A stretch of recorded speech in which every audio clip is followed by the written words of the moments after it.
Let's do Ben Shapiro, and then I'll do Cuba. Instituting significant layoffs. There was a time when Ben Shapiro could reasonably call himself the king of all conservative media. That's all over now.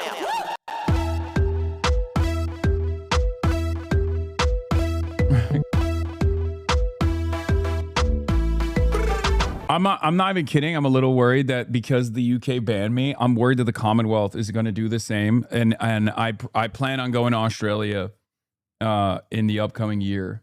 A girl shower is hours long where we wash our hair, shave our whole entire bodies, exfoliate and wash our face and every crevice. Gosh, Hassan, have you ever talked to a woman? Oh, that's the girl shower. It's the opposite. It's not short. It's long.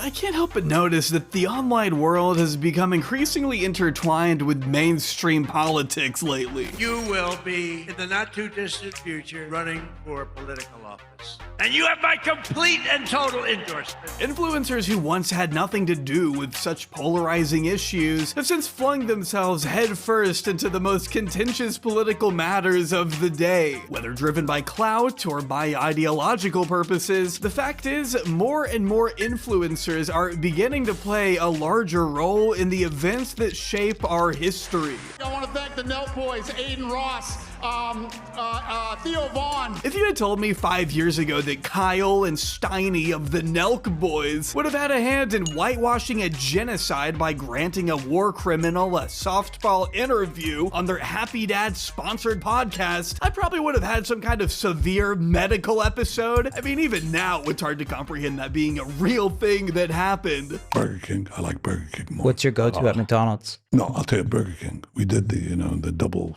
Whopper? The double. I haven't ripped Burger King in a long time. Burger King kind of sucks. Yeah. No, the you're wrong. BK Lounge can hit. I disagree completely. You like Burger King over McDonald's? That's your worst take, I think. Absolutely. That's a crazy take. Damn, such a hard-hitting journalism from the same That's your guys who worst brought take. you Nelk picking up hot girls in Miami and taking a virgin to the club. Because as refreshing as it might sound to have more people engage directly with the governments and policies that shape our existence, I can't help but think we're sort of being led down the road to hell by some of the least qualified grifters to walk the planet. You openly admitted you never do research or read articles outside of Twitter. How can you shamelessly tell others to read more? I don't need to understand whatever article you want me to read.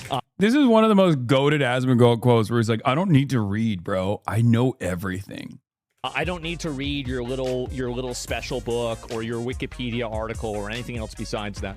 None of that stuff matters. Yeah, somehow one of the largest political commentators on Twitch, by the way. That's not discouraging or terrifying at all, is it? Wash hands? Why don't you shut the fuck up? I washed my hands 3 weeks ago. Yeah, I'm fine.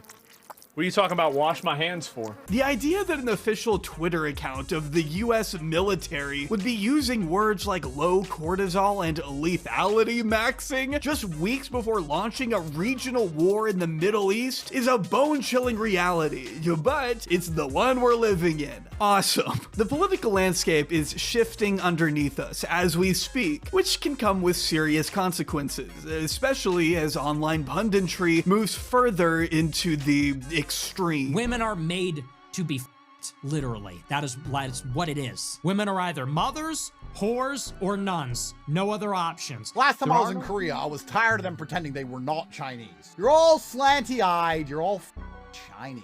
Japan, Korea. You give me the pass. I give you the pass. All the time. We've talked a lot on this channel about these guys. The loose ensemble of kick streamers and other online provocateurs ushering in a new era of reactionary politics, united not by a single outward ideology, but by a shared desire to build and maintain a personal brand. In their quest to create viral moments that keep themselves at the top of everyone's feeds, they've increasingly resorted to saying and doing more unhinged things. These guys are mostly funded by their audiences, meaning they're far less dependent on advertisers than traditional mainstream personalities, and have little to no Brian Kilme just called you a champagne socialist on Fox 250. That's amazing. Rather a champagne socialist than champagne fascist like Brian is. Yeah. I'm Brian Kilme. I'm Brian Kilme. I'm Brian Kilme. I'm Brian Kilme. Dan told me he now wants a guest list Northern Lion for one of their shows coming up in the winter. We're gonna fly out and fangirl and hype mog him. Northern Lion? Brian killed me. No, I didn't. I don't even know if I'm allowed back into Canada. So, dog, it sounded like you said that with their pinky out. Northern Lion mogs you every day. I mean, I can hype mog him though, like Dan Beckner did. Why are they talking about you on this special occasion? Is it to distract from the event being postponed? Yeah, it's pretty crazy that Brian Kilme's talking about me on the fucking America's 250th birthday on the patriotic channel. Damn, these guys have a lot of fucking angst, I guess. All right, let's get back to Benny Hanna. To temper their rhetoric. I'm Candace Owens' biological mom, and she is my biological son. And we're gonna get married. Moreover, the billionaires who keep the lights on at Kick and Rumble are hardly interested in reining in the wild rhetoric so long as it continues to generate traffic. After all, much of their appeal stems from a perceived willingness to speak their minds, a supposedly moral commitment to tell it like it is, which of course only opens the door for more controversial moments, more clicks, more attention, and more money. Rinse and repeat. This less organized, less restrained, and in some cases, less explicitly political band of influencers with their fingers on the pulse of online culture and a younger, more energetic fan base at their disposal has set fire to the old guard of mainstream conservatism. And perhaps no organization better embodies that old guard than the Daily Wire and its most recognizable figure, Ben Shapiro. Since about 2016, Ben Shapiro has been a dominant force in the conservative ecosystem, traveling around the country, owning every woke, blue-haired college liberal that dare challenge his intellect, or bintellect.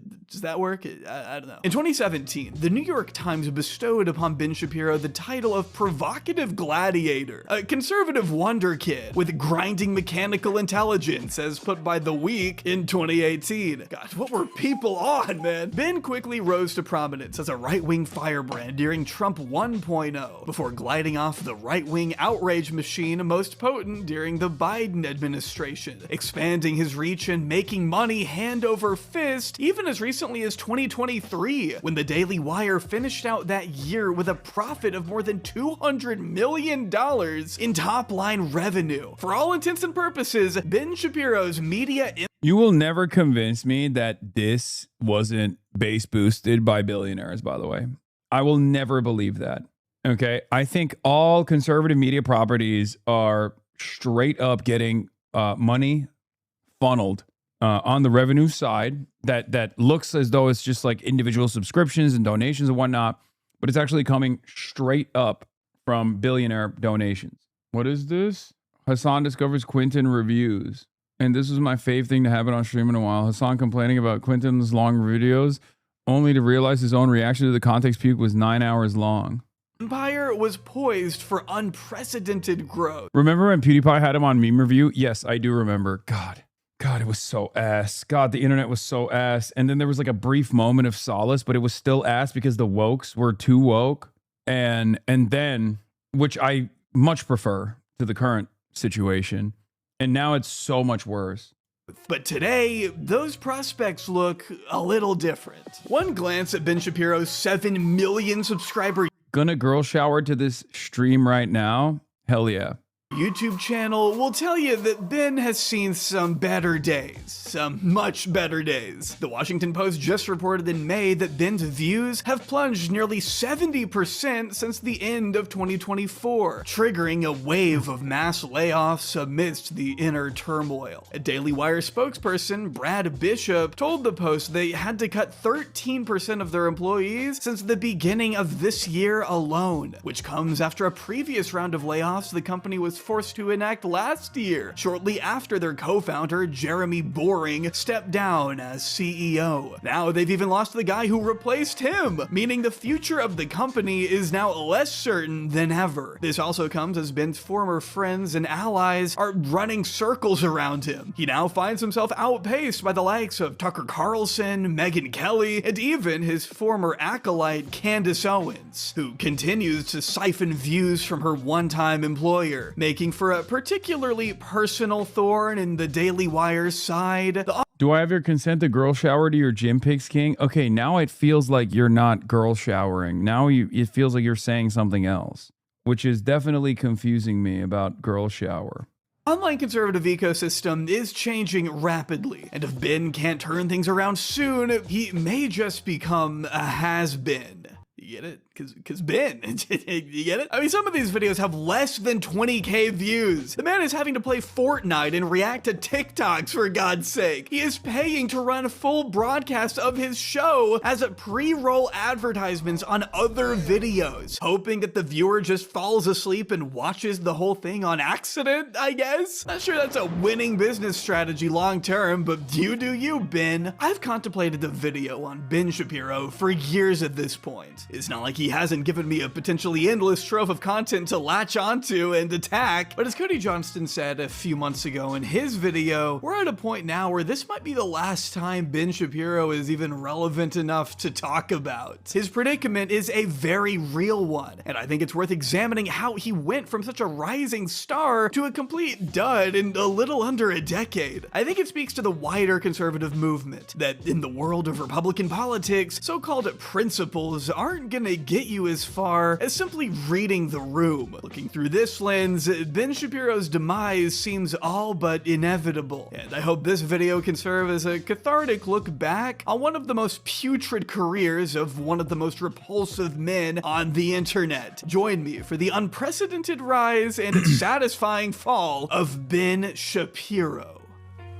But first, I want to talk to you about today's sponsor, NoCD. NoCD is one of my absolute favorite companies to work with because it gives me a chance to talk about something that for too many years I felt I couldn't talk about at all, honestly. And that's been my experience with OCD. I've had it for about as long as I can remember. Even back when I didn't know what it was, I had already become painfully aware of the symptoms and had grown accustomed to feeling trapped by my compulsive behavior. Ethical reacts. He's talking about his OCD. It can be hard to describe OCD to someone who's never had to deal with it, but I remember being in 6th grade feeling like I had to obsessively wash my hands over and over again until my anxious feelings went away. I would force myself to think of quote-unquote good thoughts whenever I took a test, or else I had convinced myself that I would fail. I would have to touch every light switch of every room I entered, or else I felt like I would lose someone I cared about. Obviously, there was never any real connection between my anxiety and these rituals. Doing them wasn't going to change the outcome of something, and I knew that, but there was still this part of me that said I had to carry them out in order to feel okay. And sure, giving into them would help for a little bit, until there was another one I had to do, then another one, then another one. It was just a constant in my life for way too long. All these extremely rigid rituals began to consume me. It felt like I was being truly controlled and trapped by my compulsions until I found NoCD. NoCD is the world's leading treatment provider for OCD. All of their licensed therapists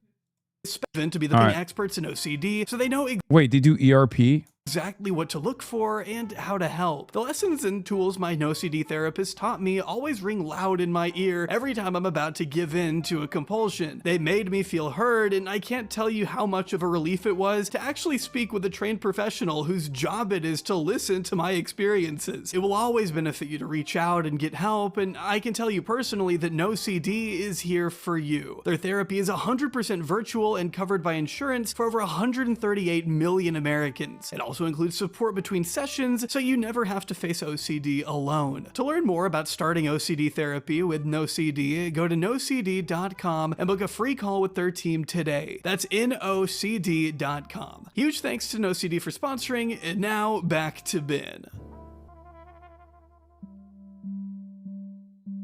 Benjamin Aaron Shapiro was brought into the world at the height of the Reagan era on January 15th, 1984. Growing up with 3 sisters and raised by deep red Reagan Republicans in the predominantly liberal city of Burbank, California, Ben's parents both enjoyed careers. Literally violinist. Father's a violinist. Ben's a violinist. He is just like, he is a liberal in every way, shape, and form. Except he just chose to be a conservative. Years in the field of entertainment, his mother being a top executive at a television company, with his father David working as a composer, meaning that even from a young age, Ben had a healthy exposure to the arts. He was described as a child prodigy by Spectator in 2018, skilled in both violin and piano, which you can judge for yourself by watching his appearance at the Israeli Bonds Banquet in 1996. Benjamin Shapiro is 12 years old. He will play for us the theme from Schindler's List. Ladies and gentlemen, Benjamin Shapiro.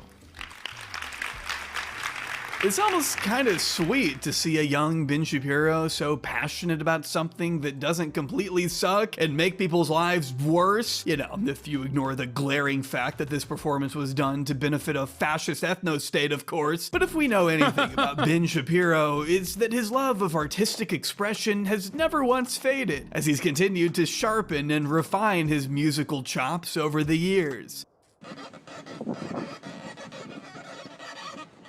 Kinda makes me wish he had just steered clear of politics altogether and gone the route of a musician. A classical musician, okay? Not whatever the fuck this is. Let's look at the stats. But if a streak of creativity ran through Ben, so did a sense of unwavering patriotism. So much so that he had dressed up as John Adams every year for Halloween since the age of 5. Oh my God. Okay, never mind. I take it back. He was fucking unbearable from the start, dude. And John Adams is dope. I'm just saying that, like, doing that as a 5-year-old, you are a turbo dork, okay? It was already predestined that he was always going to be a fucking dweeb. Political discussions around the dinner table were far from uncommon in the Shapiro household, as David made sure that Ben, along with his sisters, were sufficiently engaged with the pressing matters of the day. But that doesn't mean Ben Shapiro always wanted to pursue a career in politics. Anyone who's seen his questionable takes on the Barbie movie or One Battle After Another knows that aside from music, Ben has long displayed a passion for film and television. I like his mug. Did you see his? It also kind of doesn't make sense. John Adams being your founder, that you're like your preferable founder, does not make sense with his current modern political framework. Interesting. Because he, like, John Adams is objectively one of the most woke. So, like, how did that happen? You know what I mean? Ben hasn't been very good at actually understanding people from history. Yeah, I guess true. Mug? His mug is funny. Did you see the mug he's carrying there? It says, "Oh, for fox's sake." That is what the mug says. Which makes sense. Not only do his parents come from Hollywood, but Ben's cousin is actress Mara Wilson, who, as a child, literally disowned him, by the way, so don't hold that against her. Actively dunks on Ben. Starred in such films as Matilda, Mrs. Doubtfire, Miracle on 34th Street, and perhaps the film that most resonated with me as a child, Thomas and the Magic Railroad. It's peak, honestly. Of course, it's worth noting that Ben and Mara aren't exactly on speaking terms these days, what with her political convictions being the polar opposite of his. But if you look closely at Ben Shapiro's career, you may just find a thinly veiled desire to follow in the footsteps of so many of his family members. Take, for example, this particularly cringeworthy interview he gave in 2011. Oh my God. Jaubrey's going back to this is one of my favorite interviews where he just like straight up gets dunked on by this lady who's like, well, don't you think your writing is shit and that's why you couldn't make it in Hollywood? Maybe it's not. Maybe it has nothing to do with your conservative views. While promoting his 4th book, Primetime Propaganda, the true Hollywood story of how the left took over your TV. Wow, very subtle title there, Ben. I wonder what the book could be about. Connie Martinson brings up a time in Ben's life where he had been asked to write a TV series that Ben describes as a mix of comedy and... Ben didn't show up. This is his entire extended family. I'm good friends with his niece and no embarrassing facts about him. Ben didn't show up to his grandma's 100th birthday or her funeral, which I assume shortly followed the 100th birthday. Like the way you presented that. That's crazy though. And drama. Was that a comedy? Was it sitcom? Chat, you made it seem like you made it seem like it was the same party. Was it drama? It was more of a dramedy. It was based on Harvard Law School. It was a dramedy. I've written a couple comedies, kind of hour-long dramedies for, spec script. And have they been bought? No. because and there are a couple of reasons for that. Okay. So what do you think was the reason, Ben? One is that it's hard to sell anything in this town. Yeah, thank you. Period. Regardless of political viewpoint.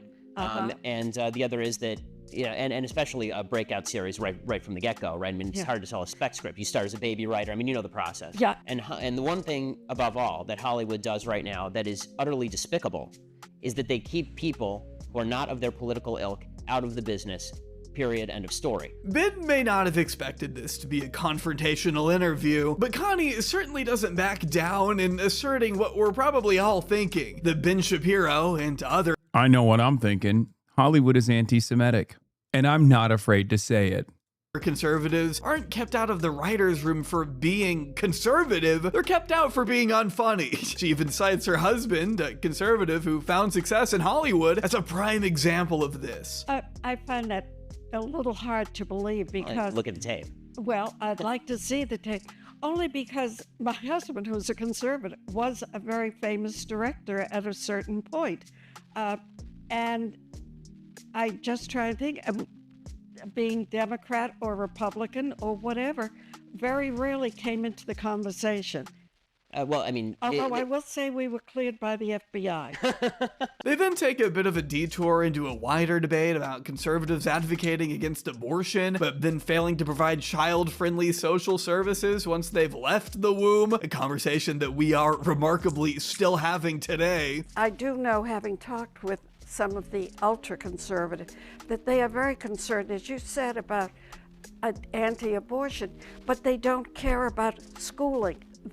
Where the government would come in, there is definitely no action. I mean, they seem to be kind of separate issues to me. I mean, you can be for the not killing of fetuses or babies, and also be for... Oh, back then when he didn't have... Back then he didn't have the messaging discipline. He accidentally said fetuses and then corrected himself and said, I mean babies. Woke! Classic.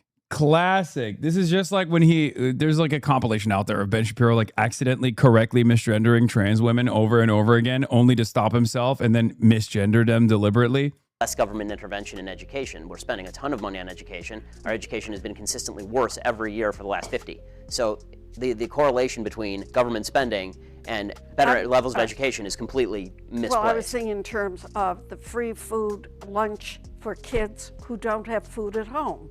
Anyhow, let's get back to television. They spar some more over the politics of shows like All in the Family and MASH. Ben suggests that Hollywood was much more moderate in the 50s and 60s, before, in a sinister turn of events, becoming liberal sometime in the 1970s, as if it were some carefully coordinated conspiracy or something, and not just a reflection of where the country was politically at that time. But I think it's fascinating that Ben essentially admits here that he had tried to get a television show off the ground at one point, only to be turned away because, in his words, his politics were too unsavory for Hollywood. Now, what I wouldn't give to actually read any of what he wrote for that TV show that never made it to production, but I think there's ample evidence.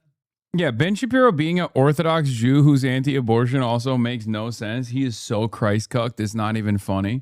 Like, buddy, why are you anti-abortion? Why are you so Christ-cucked? This makes no sense. It's not even a part of your religion.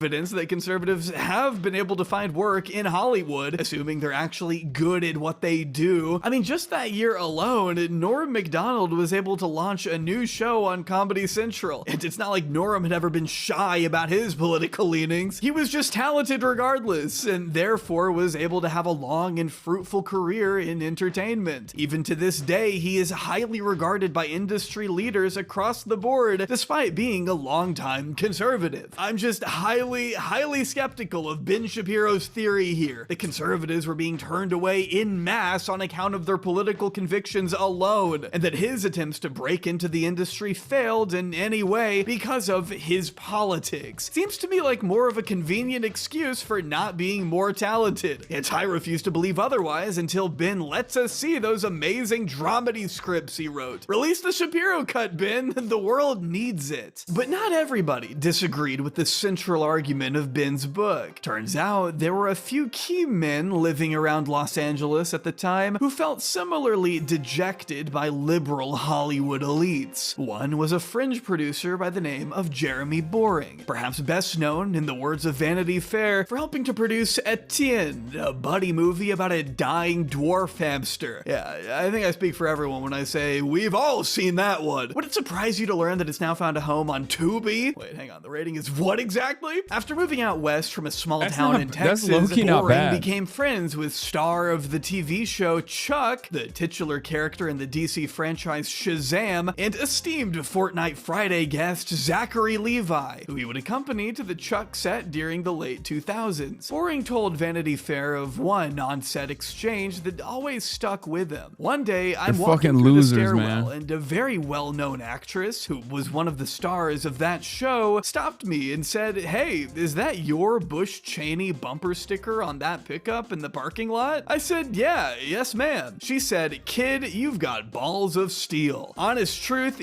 That's a real story that happened. That's a real, dude. God, conservatives and perceived victimhood. Name a better combo, dude. Oh my God.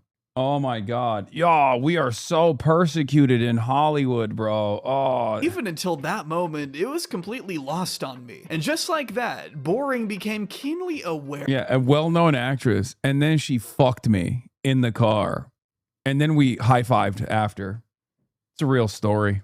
Of a silent underbelly of the Hollywood machine. Conservatives did exist in LA, they just weren't as vocal as the liberals may have been. He soon joined a networking group called Friends of Abe, described by the New York Times as a collection of perhaps 1,500 right-leaning players in the entertainment industry, which is where he got to know Andrew Breitbart, the bomb-throwing reactionary founder of Breitbart News. Breitbart famously used to say that politics is downstream from culture. It was sort of his guiding principle when honing attacks on the left. Breitbart felt that if conservatives could penetrate the world of literally just the opposite of reverse Gramsci. Film, TV, and music, they could then mold political consciousness in their favor. Perhaps it's no surprise then that Breitbart hired a 28-year-old Ben Shapiro to become the outlet's editor-at-large in 2012, just weeks ahead of Andrew Breitbart's sudden death on March 1st of that year. Replaced by Steve Bannon, the continuation of Andrew Breitbart's legacy was already well underway, considering it was him who introduced Jeremy Boring to Ben Shapiro a few years earlier. The two men would go on to start a news site of their own called Truth Revolt in October of 2013, before founding another website in 2015. They called it The Daily Wire.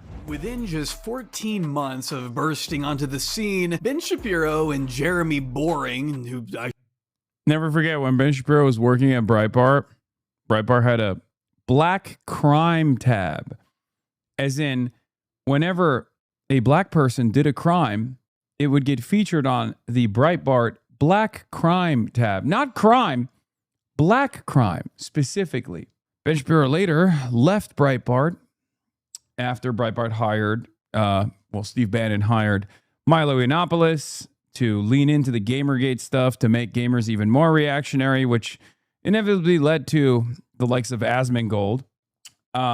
Ben Shapiro left in that period because Milo Yiannopoulos was outed as being an anti-Semite, a neo-Nazi, and Ben Shapiro thought, well, that's a bridge too far, which, ironically enough, is a fun little story about his career as well.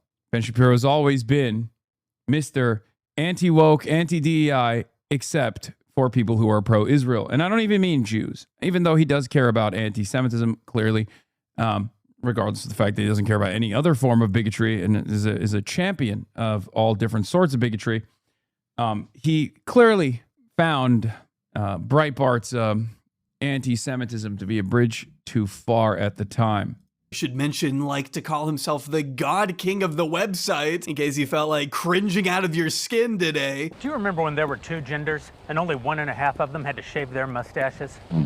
We're able to boast that the Daily Wire had become cash flow positive nearly a full year ahead of schedule. They like to brag that they didn't need any outside financial backers to do it, but that's probably... I guess after Ben left and they brought the black crime tab back, because their venture had always been propped up by billionaire fracking tycoon Ferris Wilkes, a noted Christian nationalist who fueled the Daily Wire's launch to the tune of $4.7 million as a part of him and his brother Dan's broader mission to, as reported by Ava Kaufman, not just slash regulations and taxes for the wealthy, but to steer the government toward Christian rule, seeking to eliminate the distinction between church and state. While calling itself a truly self-funding business on its website, the Daily Wire addressed its oil baron ties by desperately arguing that, as of July 2020, neither Shapiro nor Boring have ever met with Dan Wilkes or received any money from Wilkes Brothers LLC, which doesn't stop the site's detractors from braying about how the company is bought and paid for by the evil fracking Wilkes Brothers. Wilkes Brothers sounding, we guess, like Koch brothers, and thus more nefarious to leftist media outlets. Well, at least you guys clearly aren't mad about it. Glad you don't let the criticism get to you. Clearly, if it's the longest paragraph of your entire about page. Also, how can you blame anybody for braying when you are quite literally bought and paid for by at least one Wilkes brother? I mean, it's just the truth. The least you could do is own it. But what exactly did they do with that generous donation, you ask? Well, at the same time they were pumping out article after article on their website, some of their 2015 headlines included such gems as Congressional Democrat, 1 in 5 Muslims willing to start jihad for caliphate. Democrats love cursing. Here are the top 5 leftist potty mouths. And 2 reasons you shouldn't go back in time and kill baby Hitler by Ben Shapiro? Ben, you're Jewish! The Daily Wire also developed a presence on YouTube and Facebook during this time. In fact, if you go to their channel right now and sort by oldest, you'll find a 10-year-old video of Ben Shapiro chastising then GOP primary candidate Donald Trump as a liar. So, is Trump... Many people forget, but Charlie Kirk was also anti-Trump. He was first to jump on the Trump train, but he was also, of course, as is the case with Ben Shapiro and every other one of these operatives, vehemently anti-Trump. I believe they both liked Ted Cruz more than Trump. I mean, J.D. Vance was anti-Trump later in the game. I'm just saying, Candace Owens was anti-Trump. Candace Owens was pro-Obama, which is crazy. At least the other ones were like conservative still. They just didn't like Trump because they didn't, yeah. Trump a big winner? Or is he a spoiled brat who grew up in the lap of luxury, had his daddy sign his checks, and then bragged about how he is a huge winner? Trump's 3 biggest crowds are evangelicals, conservatives, and he's a winner voters. Trump is lying to all of them. Which might be wild to see today, but back in 2015, when there were still seemingly plenty of viable contenders for the Republican nomination, Ben Shapiro and the Daily Wire were actually fairly critical of the man who would later go on to win the presidency twice and reshape the Republican Party in his image. Already tell from titles like Democrat America, Thugs, Rapists, and Child Molesters, Hollywood Wants to Molest Your Kids, and Captain America is gay and a Nazi. Yeah, this is apparently the kind of content that $4.7 million will get you. This guy, by the way, is considered a leading Trump ally, Alex Jones. I don't know why! I can't understand it! Look at this! Look what's underneath here! It's another shirt! Why? Why? Because I don't want to go to the cleaners that often, that's why. Come on. Okay. It was clear from the beginning that the Daily Wire sought to provide content to dejected Republican voters who, sure, hated liberals and Muslims as much as the next reactionary freak, but were still skeptical of the GOP's frontrunner. Of course, that audience proved to be a shrinking one, as Donald Trump smashed caucus after caucus, picking up scores of delegates and solidifying himself as the man to face off against the dreaded Hillary Rodham Clinton that November. I'm just chilling. Grappling with a Trump presidency on election night, Shapiro and Boring may very well have positioned the Daily Wire to go belly up, if it weren't for a new niche they were early to tap into. It's not that they were simply pro-Trump, but they also definitely weren't anti-Trump either, as Ben Shapiro was about to learn the value of becoming anti-Trump in 2017. Donald J. Trump is now President of the United States.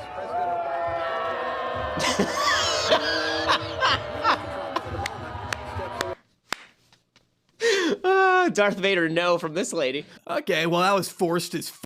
No way was that a genuine laugh, Ben. Come on. I know it may feel like another lifetime ago, but Donald Trump's first term in office provided plenty of material for mainstream liberals intent on demonstrating their hashtag resistance to a president who they, quite correctly, identified early on as a fascist warmonger hell-bent on ushering in the American century of humiliation. I mean, I think we can say now they were pretty fucking vindicated.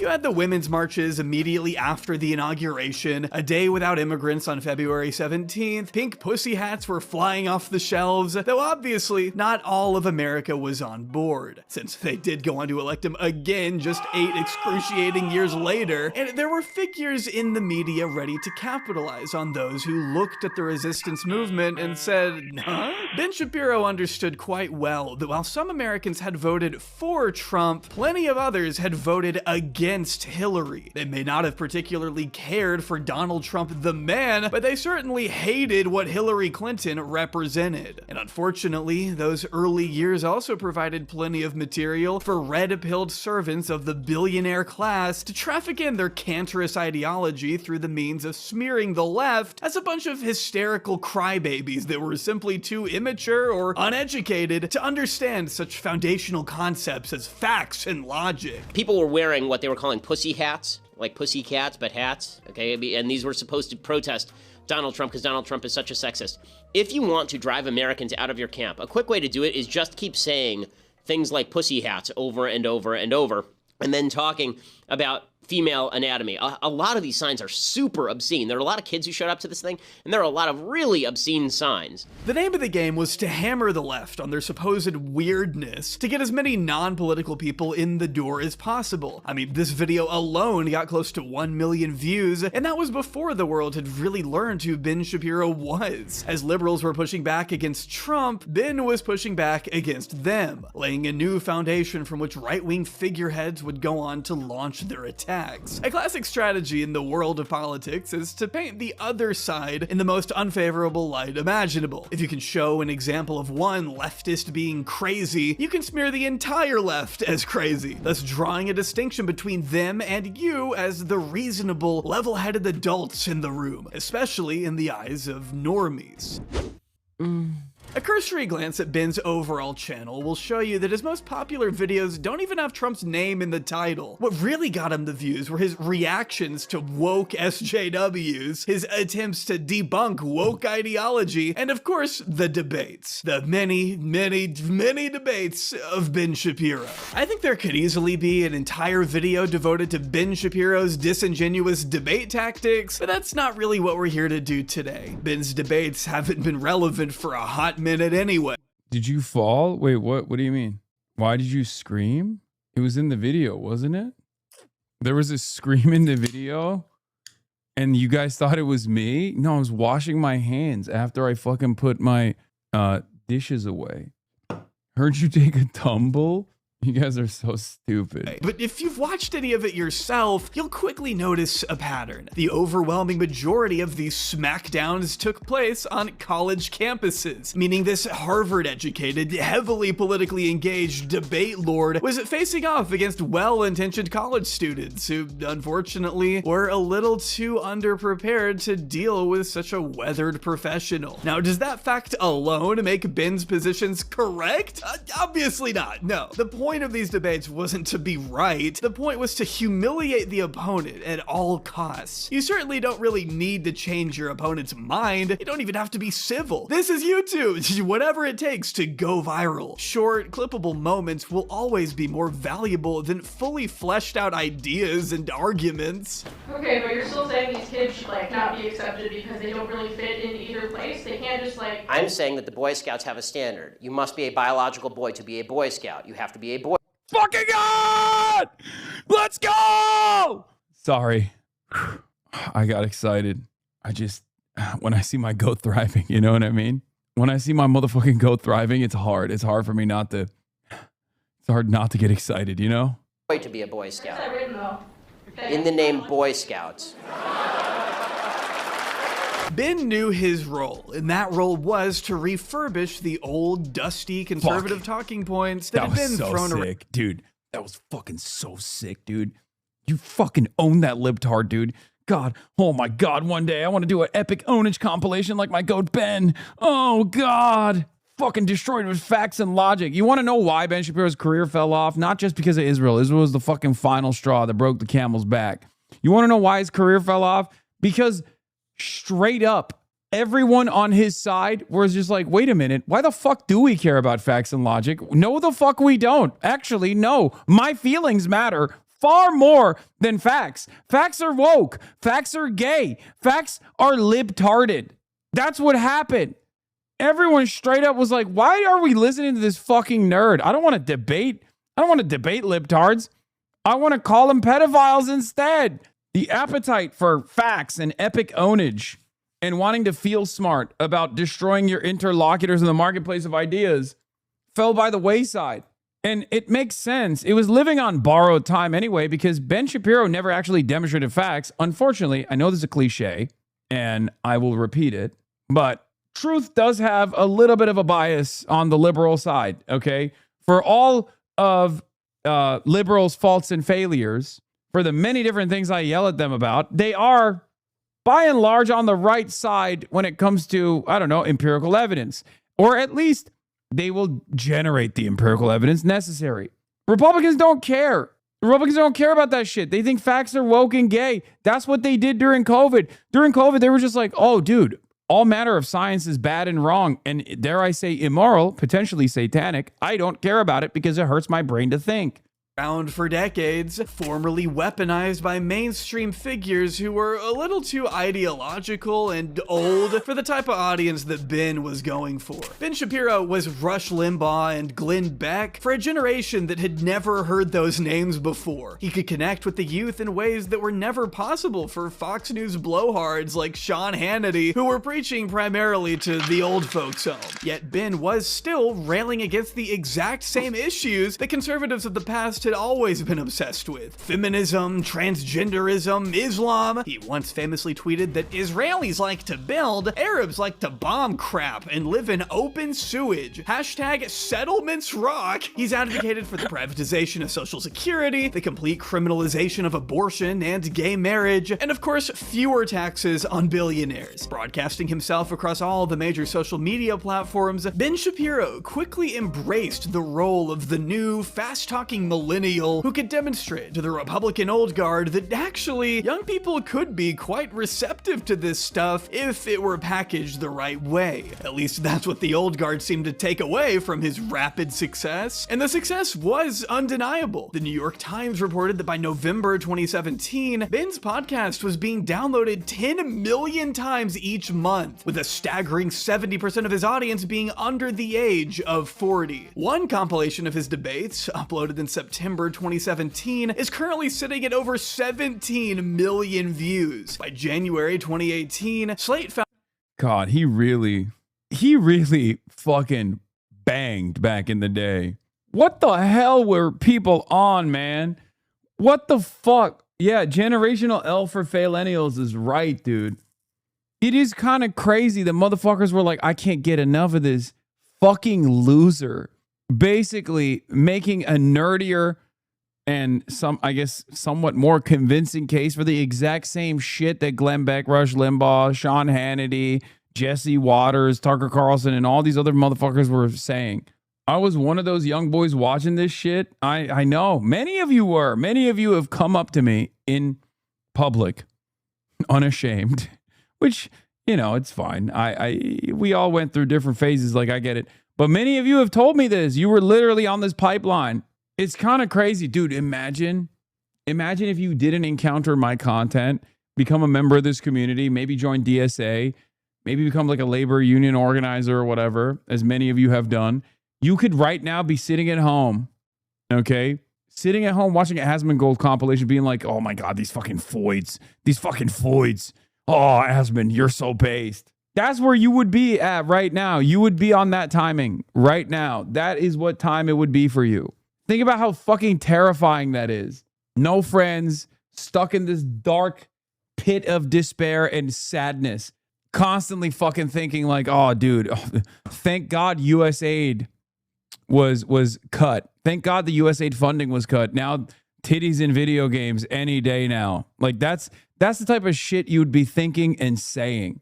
Found that Shapiro had more Facebook engagements in December than any other conservative site or personality except for Fox News and Breitbart. He was outpacing the Daily Caller by 2.5 times and received 6 times more engagement than Sean Hannity, 11.5 times.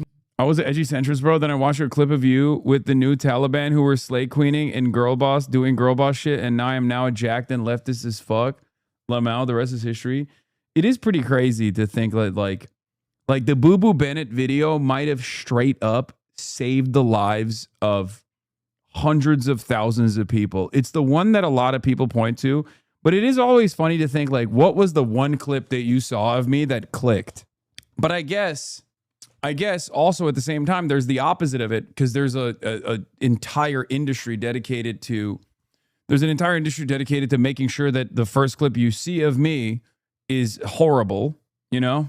More than Laura Ingraham. By that time, his Facebook page alone was sitting at 3.5 million followers. Jeremy Boring told Vanity Fair at the end of 2018 that the Daily Wire was bringing in a total of 140 million page views a month, had 60 full-time employees on the payroll, and sure enough, they were able to bring on even more on-screen personalities in due time. By now, I have no doubt you know him, and I'm sure you love him. In 2017, the Daily Wire officially brought on Michael Knowles, a graduate of Yale and also a failed actor whose illustrious list of roles included a gay twink who has gay sex. That's true. That's Michael. Yeah.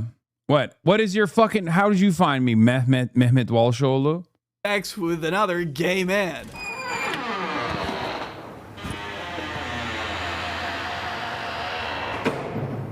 That just happened.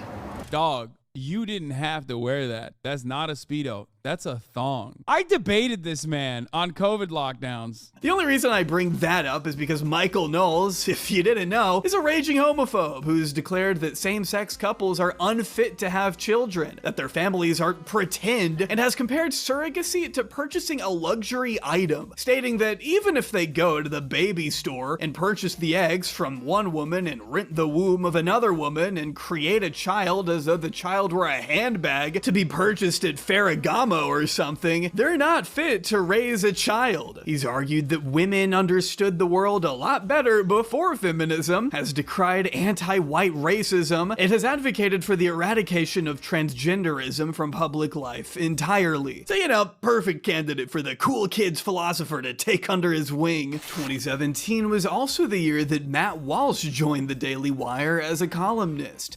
I started watching when Trump got COVID and you were openly celebrating it while CNN was praying for his safety. I would never do that. Why would you say that? Why would you say such things? Being upgraded to podcast host the following year. Walsh is a man with a similar resume, though instead of acting, his past... I learned about you from Kayagate. Wait, really? What the fuck? That's the craziest. That's like, yeah, this guy fucking abuses his dog. I gotta check this guy out. I love dog abuse. What the fuck? This is yup, my boyfriend said it was right-wing shit, lol. I was an Andrew Tate fan watching you debate him, became your fan. Oh, nice.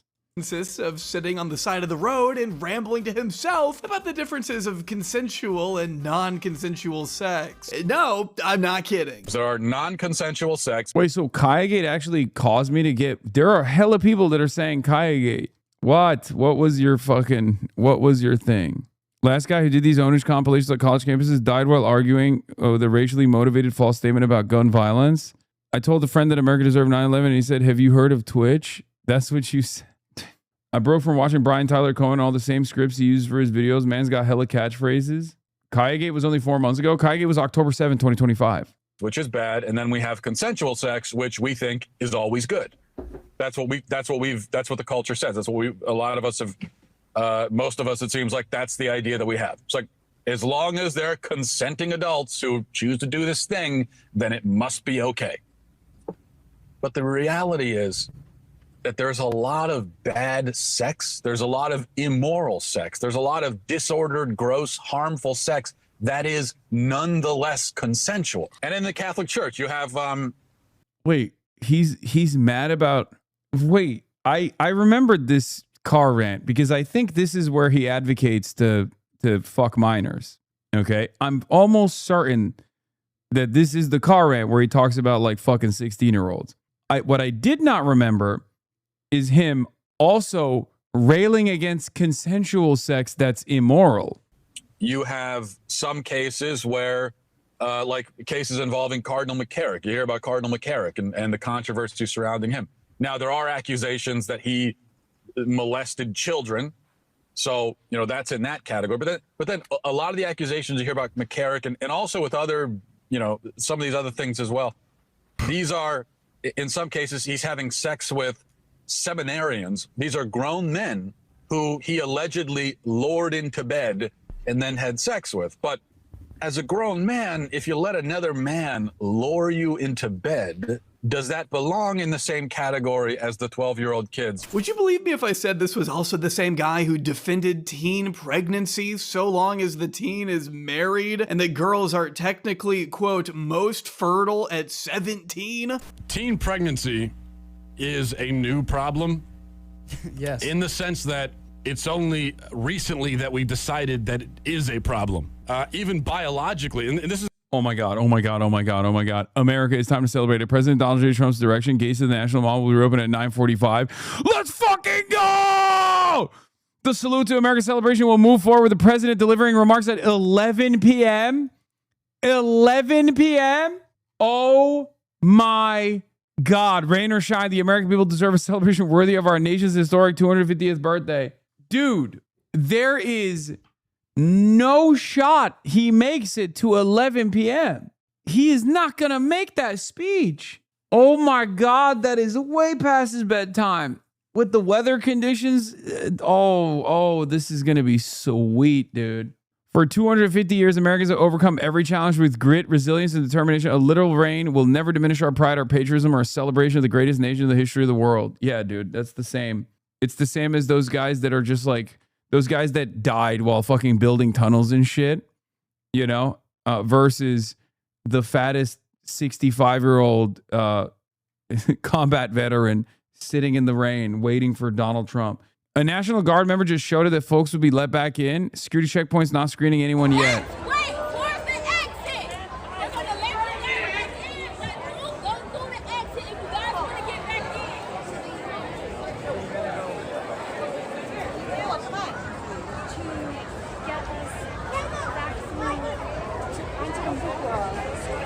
That's going to get clipped? Yeah, I mean, it's past his bedtime is what I said. What do you mean that's going to get clipped? What would it get clipped for? The fuck are you talking about? Trump is having a girl shower right now. He's shaving his pussy right now. That's what he's doing. He's shaving his nussy. Fucking Washington crossed the Delaware when half of his fucking men had frostbite on their feet in a blizzard when a quarter of his men died from fucking smallpox, and they don't want us to get wet? What the frick? What the rain? Hell yeah, dude. I'm fucking torqued to see my octogenarian president deliver the same exact fucking speech he's delivered 750,000 times. Yeah. I wish I loved anything like this guy loves Donald Trump, man. Seriously. The mind of a hog is phenomenal. I mean, they're just cattle, dude. They're fucking straight up cattle. But they live life so much better than we do. Let me fucking live in the mud. I don't give a shit.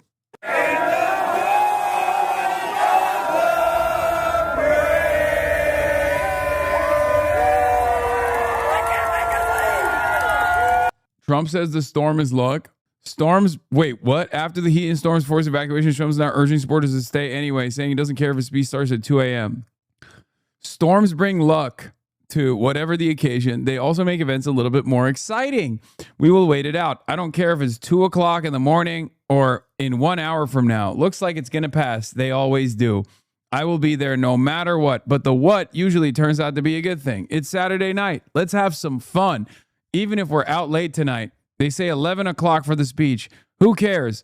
Remember 2 weeks ago when the big UFC event was at 100% chance of heavy rain all week long and just minutes before the card started? Well, there wasn't a single drop, and the fights turned out to be among the greatest in history. An event for the ages. Our great veterans, especially the old timers, many of whom are there, went through hellfire and it didn't stop them. It's not going to stop us either. I'm not going to let some rain stop our 250th. I'm leaving the White House soon. God bless America, President Donald J. Trump. God. Amazing.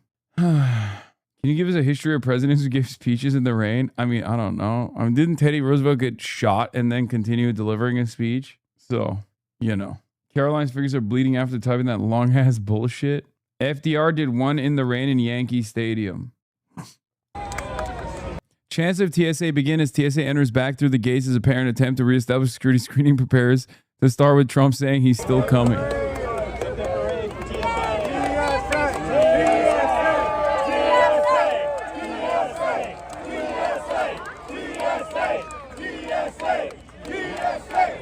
Zachary Taylor gave a 4th of July speech in the rain, then died afterwards. What? Shut the fuck up, dude.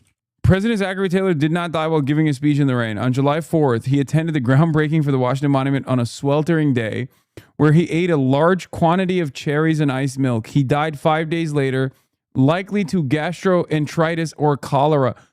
What? How many fucking presidents has 4th of July taken out? What the fuck? What the absolute fuck, man?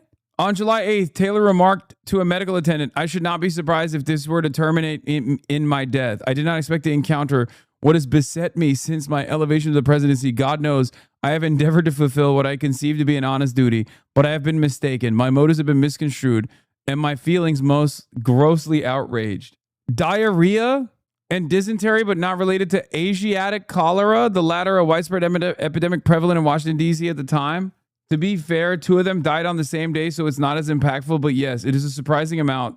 Yeah, no, 3 presidents have died on July 4th. 1 has apparently died due to a July 4th related eating incident.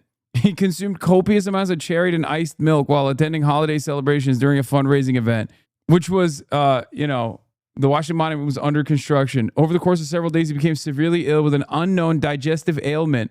Learning American lore? Chatter was thinking of William Henry Harrison, who died 30-odd days after giving a speech in the rain. Dude, what the fuck, dude? Was that also on... William Henry Harrison died on April 4th, just 31 days after his inauguration, serving the shortest term in U.S. history. He was the first president to die in office, traditionally attributed to pneumonia from a cold inaugural day. Historians now also suggest septic shock from contaminated drinking water. Bro, these guys were getting taken out by water and iced milk and cherries. You're a nation on a native burial ground? Yeah. Dude, that is crazy. That wasn't on July 4th. That wasn't a July 4th related incident. That was an inauguration related incident. He didn't see July 4th. April 4th was the last day he saw. Strength of a pale Victorian child? What is this? Ice milk is crazy. If you hadn't learned the history of how they used to historically get and store ice, I'd implore you to look into it. It's really interesting. Chapo's Hell of Presidents covers the poop water deaths. Ice was literally just frozen lake water. Honestly, I'm going to have some iced milk right the fuck now. I don't think I've ever had iced milk in my life. Just have cold milk, man. We don't live in the olden age, okay? They shipped ice boats from Antarctica. Oh my God. That's insane. That's so bad. We have 3 hours until Trump's speech. Let's go down the rabbit hole of iced milk. No, we're not going to do that. Come back, probably some. Some of them have a lot of young kids they probably have to put to bed, probably. Yeah. But I think the president's hoping that message will get replayed often.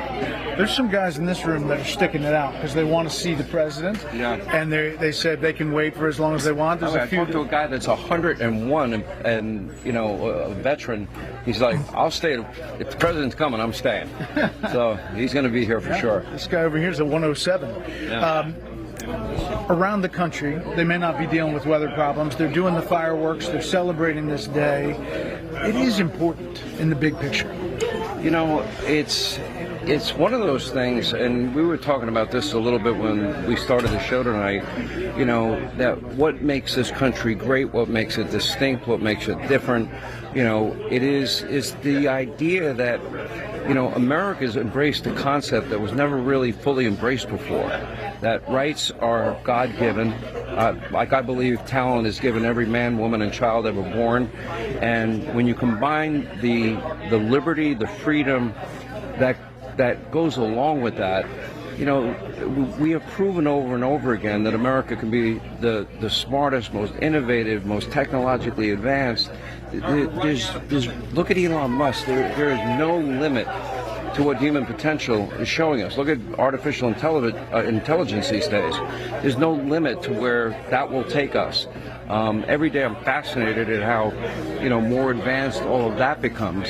So, you know, all of that is when you let people, you know, dig deep within themselves, bring talent to fruition in a free environment, and, you know, that's why I think the president also went after the, you know, battle that's ongoing, which is, you know, pretty strong now, a push towards, you know, democratic socialism or redistributionism, statism, you know, all of it. Which is clearly going to be a part of their pitch ahead of November. I mean, in that speech last night, it was prominent in that deal. But I just recently went to Mount Vernon and saw those early documents of George Washington. And then when you Oh my God, I don't care. All right, let's get back to Ben Shapiro's career falling apart. Me just stating, I'm just right now. I'm going to start by just stating facts. Girls between the ages of like 17 and 24 is when they're technically most fertile. Yeah. Okay, that's biological. That's a fact. All right, I'm just stating facts. That's all I'm doing. So what I'm saying is that the problem is not per se teenage pregnancy, it's unwed pregnancy. That's the problem in society. Believe me, when I went to the University of Maryland, I was a little bit older than everybody. It was like you get there and you see these like innocent girls, and by the end of the year, it's just like the stories you've heard about them. It's like this internal need to breed, and it just comes out at the wrong time. Internal need to breed. Awesome. Another great hire there, Ben. Love the fact that Matt Walsh has sold literal plush toys of himself as a baby, by the way. Not at all strange or off-putting in the slightest. Nothing but the best at the Daily Wire, whose rotating cast of characters not only included a girl named Brett Cooper, who is essentially the gender-swapped version of Ben Shapiro, and Candace Owens, who was officially brought on board in 2020 despite a bit of a controversial past of her own, one that includes Hitler apologia, as she stated in 2018 that if Hitler just wanted to make Germany great and have things run well, okay, fine. The problem is he had dreams outside of Germany, which I think only slightly undercut some of the things he was doing. Yeah, Ben Shapiro heard that and was like, that's my gal. Ben Shapiro heard that and was like, is she pro-Israel? And Candace was like, of course I'm pro-Israel. And Ben was like, you're hired. Inside of Germany? But apparently Ben Shapiro saw that and said, we need her. Ultimately, Ben Shapiro was building a behemoth. Towards the end of Trump 1.0, the Daily Wire had been transformed into an influencer-driven juggernaut, hell-bent on waging the culture war on as many fronts as possible. Shapiro, Owens, Walsh, and Knowles were each raking in millions of views on their own respective broadcasts, and because of the constant cross-promotion that was going on, you could almost describe the Daily Wire as its own unique form of content house. Sure, they weren't living in a mansion together like Team 10, or making their money from OnlyFans like the MILF. What do you think gets Ben Shapiro braked up thinking about the Greater Israel Project? That's it. Nothing else. Definitely not his wife. We know that. House, but they were virtually inseparable for a time. Hassan, are you streaming on July 4th because you hate America? I love America. Because there was one glaring issue with the way the company had been organized. If one of the on-screen talents got big enough and decided they no longer needed the Daily Wire for support, they could simply walk away at any time and take their audience with them. A harrowing prospect that Ben Shapiro and Jeremy Boring would have been wise to take into account. But that wasn't exactly what they were concerned with at the time. After all, they had much more pressing matters to attend to in the era of Biden.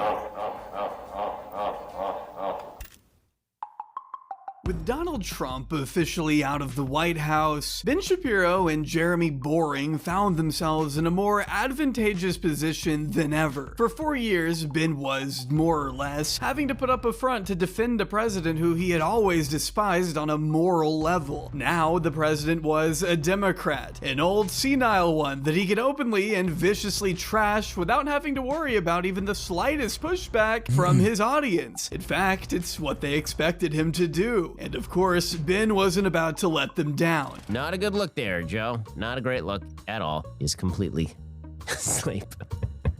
So, this guy is a fail. He is a giant fail. And I've loved kids jumping on my lap. What the f? This guy is a giant fail. Oh my God. Give him $4 million right now. Give him $10 million. That's a great meme. Did you know that every single like creates one additional leftist tier? I just don't understand like what people, I mean, I guess like this is the content equivalent of doing like anti-woke razors. You know what I mean? Where it's just like a more dog shit version of something you could get that's readily available, but this time it's got, you know, you're also doing it political style. Like there's also a political movement that you're a part of. Like, who the fuck will be like, oh my God, I can't wait to watch this guy go epic fail on another Joe Biden compilation? That is just science. What's going on with this guy? Trust me, the hogs were eating good. It's not like Joe Biden didn't give him any material to work with. When it came spring, it came the fall, this is the God's truth. And you get in the car, and there's a little frost on the window, turn on the windshield wiper, there'd be an oil slick. Not a joke. I have asthma, and 80% of the people who, in fact, we grew up with have asthma. That's what you call a fence line community. This is the kind of person who's president of the United States. In January of 2022, Boring announced that the Daily Wire's 12-month revenue had hit $100 million for the first time ever, up roughly 65% from 2020. Having just moved their headquarters from Los Angeles to Nashville, Tennessee, the company was prepared. My favorite Ben Shapiro tweet about you at all time. Rare W in the Ben Shapiro Book of Takes. As a gay man, I've been reliably informed that in order to truly be in a slut era, Hassan the Hunt must show hog. That's real. He did say that back in May 4th, 2022. Where did you find this? This has got to be your own tweet, I assume.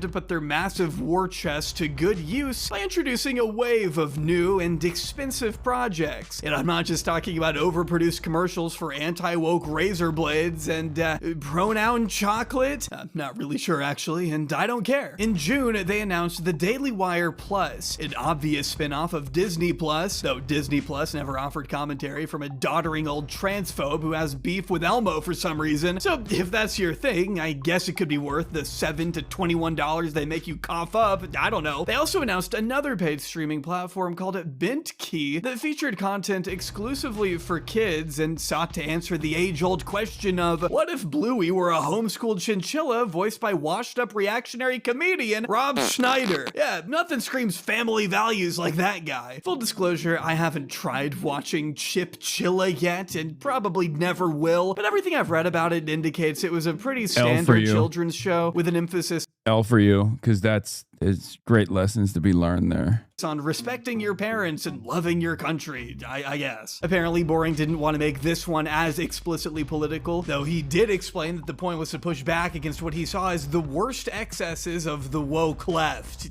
Okay. Kids go to school for 40 hours a week, and then they engage in pop culture for 40 more hours every week. That means for 80 hours of a child's week, you are turning them over to the left. Oh no, the exposure to new ideas and differing perspectives, God, anything but that. A good parent might spend 15 minutes a day in meaningful conversation with their kids. A great parent might take their kid to church for 1 hour or 2 hours or 3 hours a week. The other 80, they're watching Disney. They're online. They're in public schools. Oh my God, the horror. I would never allow my kids to endure the satanic dogma espoused by Disney Channel and oh yeah, my famous Ben Shapiro ratio. Masculinity and femininity exist. Outward indicators of masculinity and femininity exist in nearly every human culture. Boys are taught to be more masculine in virtually every human culture because of the role of men is not always the same as the role of women. To which I responded with, Ben, you're 5'3", can't grow facial hair, and weigh 100 pounds soaking wet. If we can't if we can both be considered men, you should probably be a bit more open-minded about gender expressions. Is clearly not as rigid a binary as you try to imply it is. 118,000 likes. Yeah. This was back in the day. This is pre-Elon purchase Twitter. So you look at the fucking replies and it's like all real human beings. I'm almost certain this caused Ben Shapiro to grow a beard, by the way. Zoran aura farming again? Hey, our nation. Okay, we're not going to do this right now. Okay, we got to finish this. Public school teachers. Do conservatives ever get tired of being scared of literally everything? But not all the new Daily Wire projects kept their politics ambiguous. They also released a number of films, including, but tragically not limited to, the brazenly transphobic Lady Ballers, which was about a group of men getting into women's basketball by claiming they were transgender. Jeremy Boring, who has always wanted to be taken seriously as an actor, in the same way Ben Shapiro has always wanted to be taken seriously as a screenwriter, played the main character himself, and it features cameos from the nation's most universally revered lawmakers. Excuse me, are these seats open? Never mind.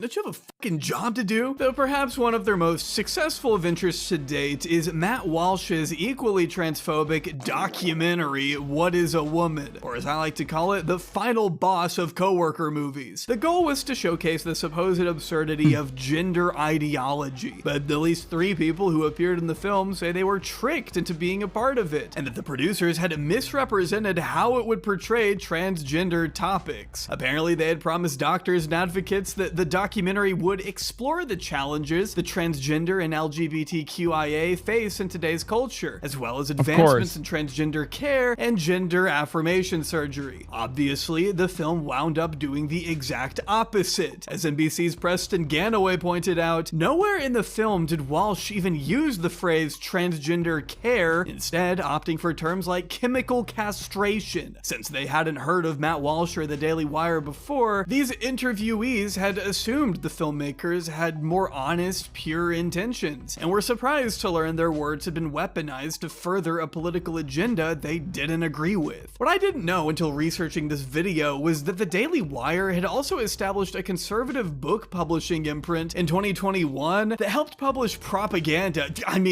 books, just, normal books, written by the usual suspects. Ben Shapiro, Candace Owens, canceled Mandalorian star Gina Carano, but also one of the pigs involved in the fatal shooting of Breonna Taylor. Yeah, I know. After Simon & Schuster refused to publish Sergeant Jonathan Mattingly's book on the assassination, the Daily Wire swooped in and saved the day. Isn't that nice? What the fuck would you read from this guy? Like, what, this is so insane. Simon & Schuster was too afraid to tell Mattingly's story, but we're not, they told the Associated Press. And it's true, they weren't afraid to tell that story, but no matter how outrageous and provocative they got, there were always issues that the mainstream conservative brain trust at the Daily Wire refused to touch, which created a bit of a problem for Ben. A problem summed up by Ryan Broderick, who wrote, "The age-old problem with working at the racism factory, they eventually make a new racism that includes you." No way!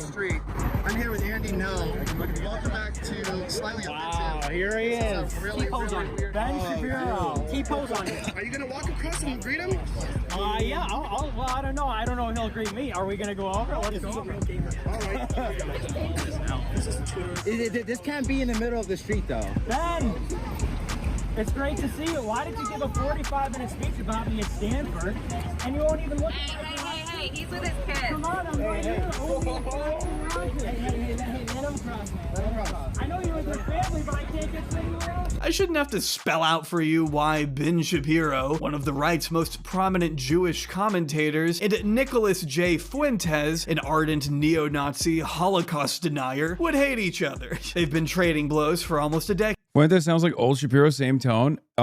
Nick Fuentes also says the same shit that Ben Shapiro says, including going back on a lot of his open farming of anti-Zionists for the last two and a half years, and now saying that, like, actually Muslims do deserve to be slaughtered. They all hate us. He even openly admitted that he was farming the Muslim audience to the best of his ability. Yeah. I'm not so certain he even hates Israel all that much. He just hates Jews. I think that's it. Like, he would probably be fine with a world where they all just went to Israel. You know, like that's kind of his unprincipled stance on this issue. Decade now, with Fuentes telling Tucker Carlson about their first interaction all the way back in 2017. I said, how is it anti-Semitic to just be consistent on our U.S. foreign policy? I tweeted to Ben Shapiro. I said, you know, I've never seen anything on the Daily Wire that's actually critical of Israel. And he quote tweets me. And at this time, I have 1,000 followers on Twitter. How old are you? I'm 18. I don't know. I probably got 100 likes on this tweet. It wasn't a viral tweet. He quote tweets me and says, to accuse a Jew of dual loyalty is the surest sign of anti-Semitism. He immediately called you an anti-Semite. I was like, what is this? Like, why is this guy attacking me? You know, because I don't have a platform at this time. I'm not an influential guy or anything. I was surprised at why he cared. Yeah. How does he even know who I am or what I'm about? And it turned out that Cassie Dillon, she had texted him earlier and she wanted him to take me under his wing. Well, you really like this guy. He's amazing. He did this great debate. She goes, but he's a little too pro-Trump. And he goes, I'll take a look. And so they started paying attention to me, and the more critical of Israel I was, I started to get this really intense pushback from the both of them and from a lot of the people at Daily Wire. Now, don't misconstrue Nick's position here. So Ben Shapiro made Nick Fuentes. Dog, David Horowitz and Ben Shapiro are responsible for like 90% of the top anti-Semites in the country. David Horowitz, who died. Both are conservative Jews who were unbelievably racist. At least David Horowitz had a trot, evolution from being a Trotsky defender to neocon, which is, classic pipeline, whatever. Ben never had that. But yeah, David Horowitz and Ben Shapiro are literally directly responsible for Candace Owens. David Horowitz plucked her and groomed her into being this like conservative behemoth. And then Candace Owens was Trump speaking now in DC. No, he's not speaking now, dude. He's the doors are open as of now. He's speaking at 11. Mark Levin also is up there as well, another conservative Jewish man. Nick Fuentes openly admits in this video, in this interview, that he learned about the Great Replacement conspiracy from Mark Levin. His criticism of Israel does not mean in any way that he's a friend of the Palestinian movement or any non-white group for that matter. Anyone with even a basic understanding of who he is should know immediately that Nick's opposition to Israel has nothing to do with a selfless, progressive dedication to human rights and has pretty much everything to do with a burning hatred for Jewish people. He's never exactly been one to hide his appreciation of Adolf Hitler and his questioning of how many Jews were really killed in the Holocaust, with his painfully unsubtle and nauseating comparison to cookies baking in an oven. Max says, if I take 1 hour to cook a batch of cookies and Cookie Monster has 15 ovens, working 24 hours a day, every day for 5 years, how long does it take Cookie Monster to make 6 million batches of cookies? I don't know. That's a good question. It doesn't really sound correct to me. Wait a second. It takes 1 Edgy boy, so edgy. hour to cook a batch of cookies, and you have 15 ovens, probably in 4 different kitchens, right? Doing 24 hours a day, every day for 5 years. How long would it take you to make 6 million? I don't know. It certainly wouldn't be 5 years, right? The math doesn't seem to add up there. This is beside the point, but I watched this clip play on Rumble next to an ad for 30% off ivermectin. So anyway, the fact remains that Ben Shapiro is and has always been, since the dawn of his career as a columnist at Breitbart, a raging Zionist, a defender of fascism who will back Israel and all of their violent, depraved, and sick behavior to the hilt without even a second thought. We already saw his tweet from over a decade ago, lauding illegal settlements in Palestine and slamming Arabs for bombing crap and living in open sewage. His opinions have hardly changed since then, and all you have to do is take one look at his coverage in the days and weeks following October 7th, 2023. And Tucker, by the way, then continued along these lines. He did an interview with Vivek Ramaswamy, and he likened what just happened in Israel, the kidnapping of women and their rape. He compared that to drug overdose deaths in the United States. People who are addicted to fentanyl, sticking needles. Cucumber Skin Harvester, shut the fuck up. Trump is not delivering a speech right now, okay? Jesus Christ. Oh my God. Oh my God. Cucumber Skin Harvester was just trying to debate me and got fucking clapped because he's not subscribed. in their arms and overdosing is. He was aggressively trying to spam to poop sock me and then got fucked because he's not a subscriber. A moral blight. It is a moral atrocity and a moral evil for people to kidnap women, rape them, and drag them back to the Gaza border. Those are not the same thing. And Tucker knows that. But this is a cheap way of telling you not to look. Nobody is calling for America to go to war with Iran. The entire purpose of having an aircraft carrier in the Mediterranean is to avoid that. Of course we should care about what happens with fentanyl. Of course we should care about, we should close our border. Have I been unclear about this? Of course America should have closed borders when it comes to this sort of stuff. I'm on the same side as Tucker on that. I just don't understand why he's not on my side when it comes to Hamas has to be wiped off the face of the earth. The rift between Shapiro and Fuentes reflected a much deeper divide taking place on the right as Israel responded to the Hamas attacks of October 7th by waging an all-out assault on the 2.2 million men, women, and children then living in the Gaza Strip, cutting off food, water, and electricity to the inhabitants and bombarding countless residential areas with attacks that persist to this day in what just about every international body considers a genocide. Benjamin Netanyahu and other members of the regime are officially wanted by the International Criminal Court of Justice for war crimes, yet they continue to be protected by the United States, first under Joe Biden and now Donald Trump. The horrifying images of Israel's siege being plastered across everyone's screens in the intervening 2.5 years have hardly improved the country's standing in the West, so it shouldn't be much of a surprise that about 60% of all adults in America now have an unfavorable view of Israel. Pew Research found in April 2026 that 80% of Democrats and Democrat-leaning voters have an unfavorable view of Israel, and although only 41% of Republicans currently hold an unfavorable view of the apartheid state, that's still a very significant chunk of the base, one that didn't exist prior to October 7th, and one that Nicholas J. Fuentes is in a better position to take advantage of than our friend Benjamin Shapiro, who considers even the slightest criticism of Israel to be flatly anti-Semitic, no questions asked. If you in any way disapprove of Benjamin Netanyahu's open bloodthirst and warmongering, then you obviously hate Jews. Never mind the fact that some of the most anti-Israel groups in America are comprised of Jewish Americans who simply don't want to see another genocide be carried out in their name. Mr. Shapiro will hear none of it. But thanks to the power of hindsight, we can safely say that coming to the defense of a genocidal ethno-state is hardly a hill worth dying on, both from a moral perspective, obviously, but in the case of Ben Shapiro, a business one too, because not only was the divide ripping apart the Republican Party, it was also ripping apart his own company. On the morning of March 22nd, 2024, Candace Owens shocked the world with a tweet that read, "The rumors are true, I am finally free." She had officially parted ways with the Daily Wire and was already promoting her own site, which promised premium content that exposes truth, shatters assumptions, and breaks boundaries. She presented the news in a way that made it seem like the Daily Wire, aka Ben Shapiro and Jeremy Boring, had been holding her back from speaking truth to power or something. But really, for anyone paying attention, this revelation hadn't come out of nowhere. She had been taking not so subtle shots at her bosses as early as November 2023, when she tweeted that no one can serve two masters. Either you will hate the one and love the other, or you will be devoted to the one and despise the other. You cannot serve both God and money. To which Shapiro responded with, "Candace, if you feel that taking money from the Daily Wire somehow comes..." God, he's so fucking, he is such a whiny little bitch. Between you and God, by all means, Trump quit. live in 10 Candace minutes. fired back. When mom finds the poop sock, oh my God. Let me click on that real quick. Just kidding. Here's a 5-minute timeout, bitch.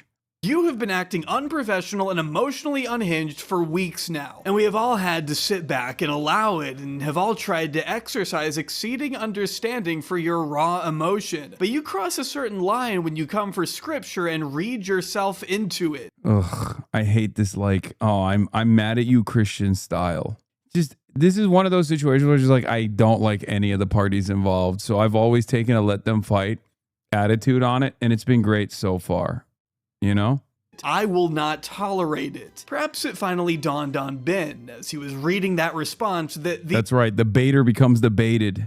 Yeah, get fucked, chatter. Audience he had spent his entire adult life working to cultivate, the ensemble of reactionary nut jobs he'd been employing for years, wasn't all that fond of Jews, actually. Whoops, who could have seen that coming? Reflecting on Candace's time at the Daily Wire years later, Ben told The New Yorker that when they initially brought her on in 2021, they saw her as a fairly mainstream conservative who said inflammatory things. If you recall, some of those inflammatory things included, defending Hitler 2 years before Ben hired her. But then again, Ben said he wouldn't kill baby Hitler, so. No pro-life person on earth would kill baby Hitler. Ben says here that he liked most of the inflammatory things she said, but other stuff, not so much. He doesn't really get into specific. Ben is 2 for 2. He did this with Kanye as well.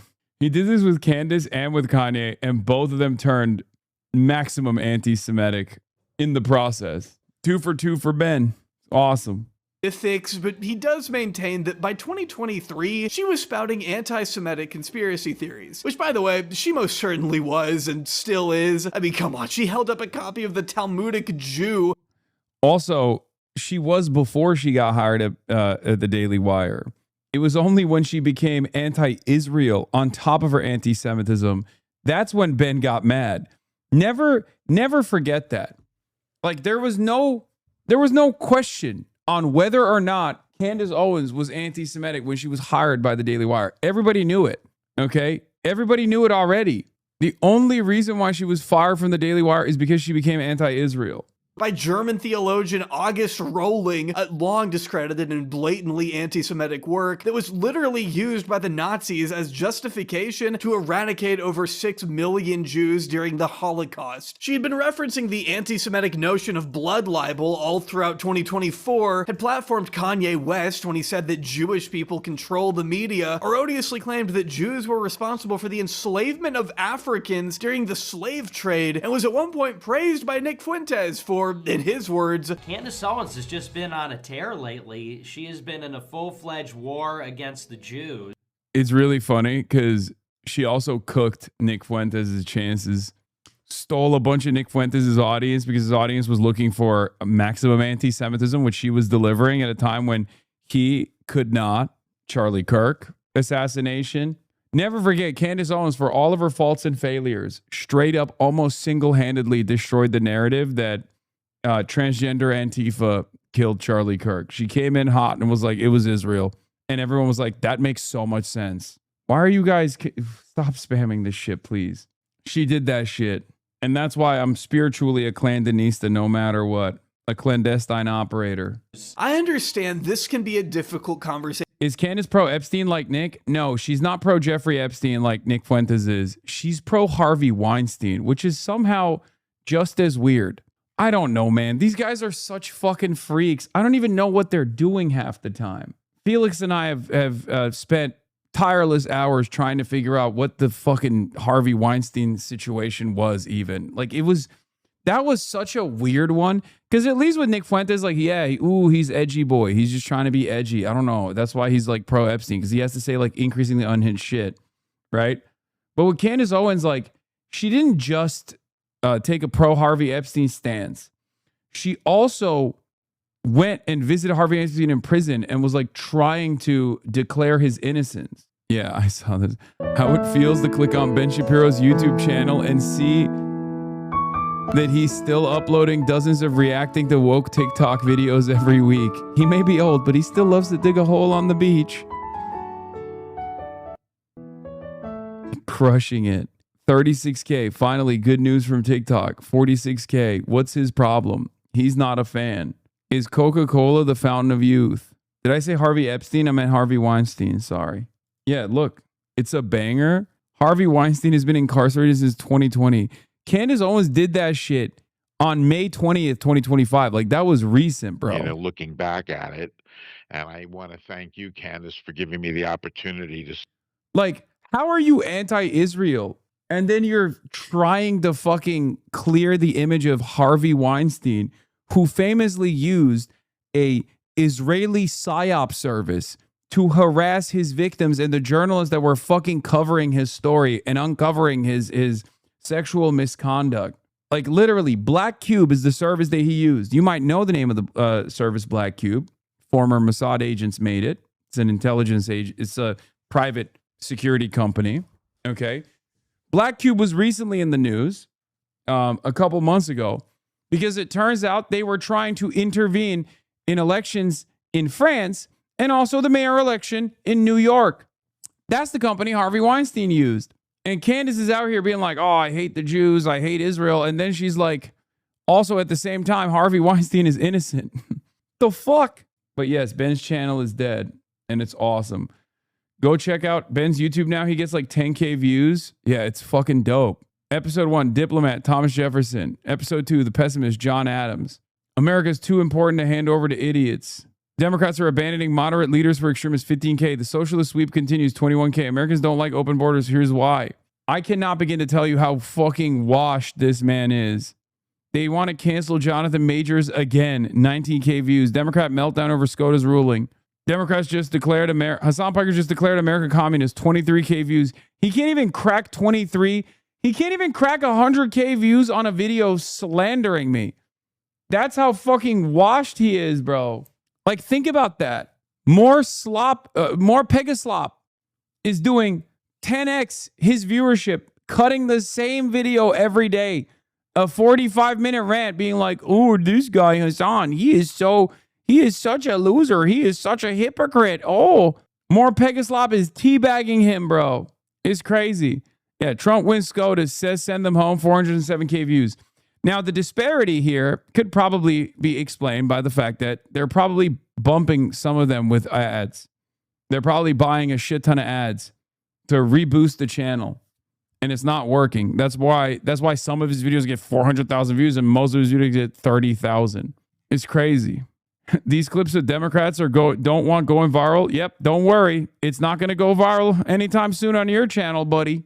To have when even the mildest criticism of Israel gets misconstrued as anti-Semitic. But make no mistake. Please do the Matt Maroney, Trump's biggest donor. This bridge behind me is by Matt Maroney, Trump's biggest donor.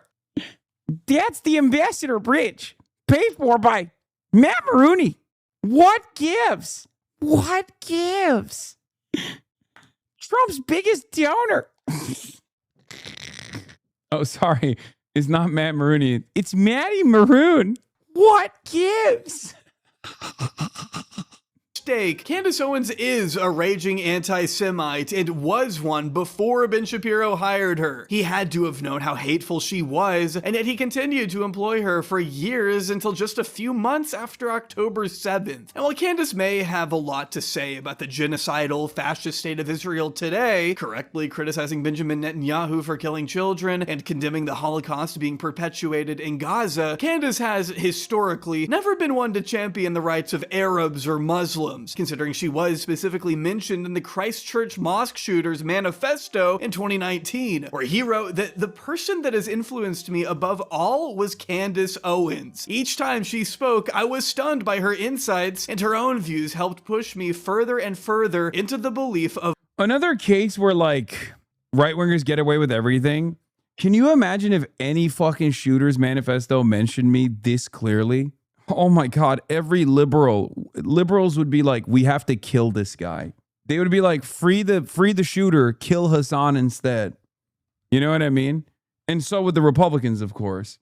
I'd be in fucking jail. Violence over meekness. And yet, Ben Shapiro hired her anyway. The idea that she was just gonna play along and never turn against his identity as a Jewish man is a silly one that Ben should have anticipated long before spending so many years building her up. He created this monster, and now she's gonna swallow him whole. Candace spent the next 2 years steadily building up an audience, daring to go where the Daily Wire never could by actually criticizing Israel. In the case of Candace, it was coming from an anti-Semitic place, but it nonetheless resonated with those who saw the most heinous atrocities imaginable being carried out in the name of a flag bearing the Star of David. Being anti-Semitic and being anti-Zionist are two very different things. One can rightfully call out Israel's war crimes while also recognizing the reality that Jewish people are not a monolith and are not collectively to blame for the crimes of a nation state. But Candace seeks to conflate these things, and frankly, so does Ben Shapiro. Shapiro. In their world, you cannot denounce Israel without also denouncing Jews as a whole, and that's precisely where their rift stems from. As Israel's genocide in Gaza moved forward with the complete support of the United States, more and more regular Americans were becoming dispossessed with what they were witnessing. They turned to the internet, saw that Ben Shapiro was defending Israel's crimes, and compared that to what they saw coming out of Candace Owens, a person who seemed more than willing to call out the various and obvious crimes against humanity. Basically, she was beginning to steadily siphon off the Daily Wire's viewers. Media Matters reports that from January 2025 to March 2026, Candace was able to add 10 million new subscribers across all platforms, generating 81 million TikTok likes and 805 million views on YouTube. Her follower and subscriber count had ballooned to 24 million across all of her accounts, a staggering 80% increase since the beginning of 2025. She really was, for all intents and purposes, free from the Daily Wire's grasp, meaning there was nothing stopping her from getting crazier than ever before, especially in the days, weeks, and months following the fateful day of September 10th, 2025. Chaos and horror on a college campus. Conservative activist Charlie Kirk gunned down in front of a crowd at Utah Valley University. With the assassination of Charlie Kirk at Utah Valley University in Orem, Utah, Candace Owens coped with the loss of her friend by ramping up her trademark conspiracy theories to a whole new level. It's true that the investigation surrounding Charlie's death was suspicious. I'm sure you all remember those oddly written text messages the gunman was said to have typed out in the immediate aftermath of the shooting. Candace not only got to work pointing out the various inconsistencies in what the authorities were telling the public, but she was also quick to conjure up some theories of her own, even if they didn't make the most sense. First, she said that Israel had killed him, since he was supposedly coming around on his views on the country. His allies dispute that he was. She went on to assign blame to the French government, since she was, after all, in the midst of battling the Macrons in court after slandering the First Lady of France as transgender, even going so far as to say that Tyler Robinson wasn't even the one to pull the trigger, and that the actual killer had escaped through a trap door in the floor in front of where Charlie was sitting. And later on, she said Charlie Kirk was coming to her in her dreams. Had a vivid dream this weekend, and Charlie came to me and he told me that he was betrayed. And that he was a time traveler who went to Unironically, this was one of the most dangerous moments of Trump too, and Candace Owens saved everyone from it. Lamau, I think she played a major role, but I think it was also because they were so heavy-handed. They were so heavy-handed in like martyring Charlie Kirk that people got annoyed, and then Erica Kirk was so sociopathic in her reaction that people were like, "Oh, dude, nobody cares about this. What the fuck? Your wife doesn't care about this shit. Why am I supposed to care about it? I didn't even like the guy." And I think that's what it is. It was a combination of all of those events. There were so many. I heard he wasn't shot. There was a tiny explosive device in his lapel mic, and Israel is known for tiny bomb, like the pager bombs. Dude, come on, man. Like, I'm willing to entertain a conspiracy theory if there's like a different shooter and it's not Tyler Robinson or whatever, but like that is fucking insane. That's funny. In school, I mean, she was just kind of saying whatever at a certain point. Of course, she had previously speculated that Charlie could have been taken out by elements within the US military and even TPUSA itself, targeting in particular Charlie's widow, Erica. In February. Yeah. I think a lot of right-wingers are confused about all the Charlie Kirk jokes. Sure, some people just mocking his death, but stuff like this, the Kirkified memes, that's making fun of you. It's mocking the ridiculous reaction from the right, calling for civil war, making this dorky podcaster a martyr, plastering his face everywhere, and yes, making that stupid We Are Charlie Kirk AI song. Compare this to Henry Kissinger dying. There were some jokes, but they came and went. The staying power of the Kirk jokes is because the right decided he was the next messiah that belonged on the quarter because he debated it and often lost to college students.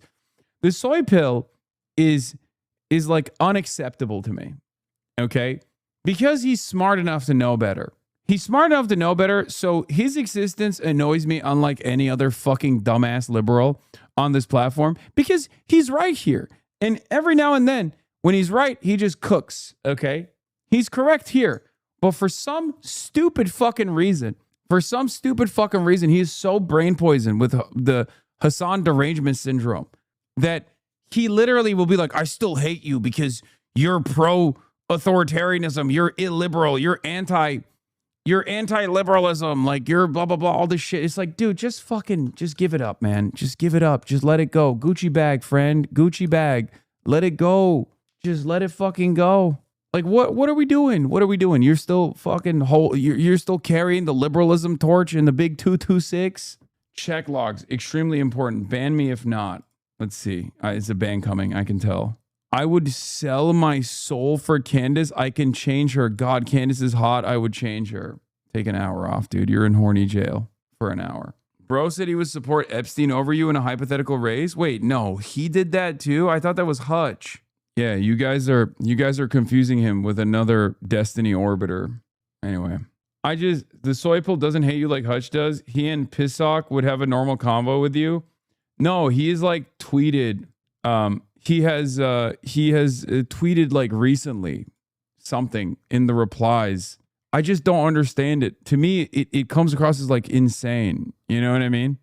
I forget where it was, but he recently, like maybe a week ago or something, he's a huge deorbiter. Fuck those guys. Don't ever give him oxygen, please. Yeah, I think he's still very much. I can't tell if he's like a skeptic now. You look tired as well. I am tired. Some of these guys are not as insane, right? Like some of these, I think Hutch is as insane. Like when you say you'd rather vote for Jeffrey Epstein instead of me for president, or if you think that I'm like worse than Donald Trump, you're an insane person, right? I don't think this guy is one of those people.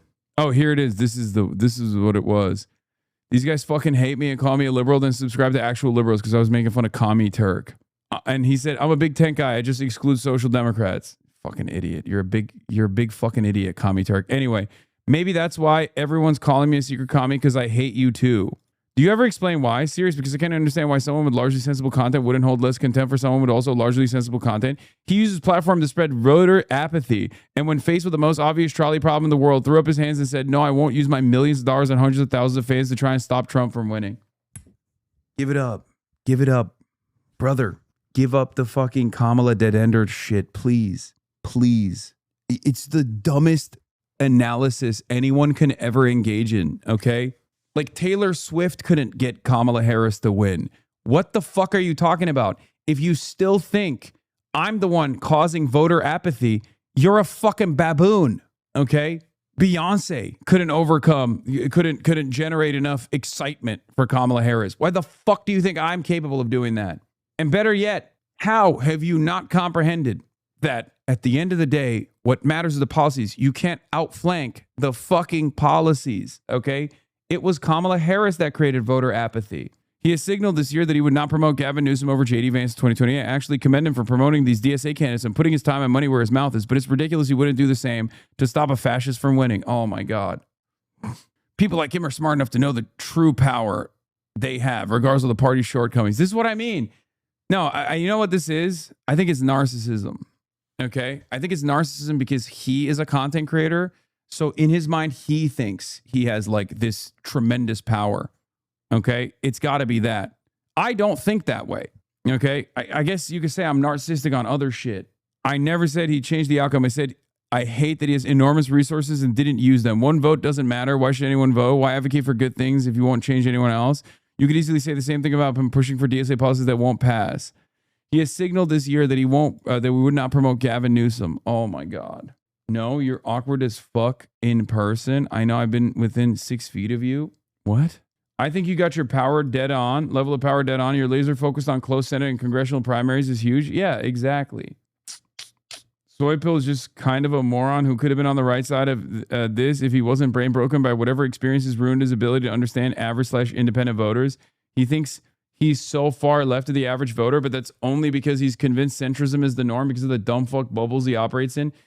Yeah, I think these guys have tunnel vision. I think these guys have like tunneled themselves into thinking that like Neera Tanden actually is dead on. You know what I mean? That mentality is fucking dead on. Where these guys sincerely sit around and circle jerk thinking the average voter, the median voter is actually always looking for moderate policies on healthcare and things like that. It's like, you're a fucking idiot if you think that. I'm sorry. It's also remarkable how little they know, but that's besides the point. She announced a multi-part investigative You also have tunnel vision regarding China. Fuck out of here.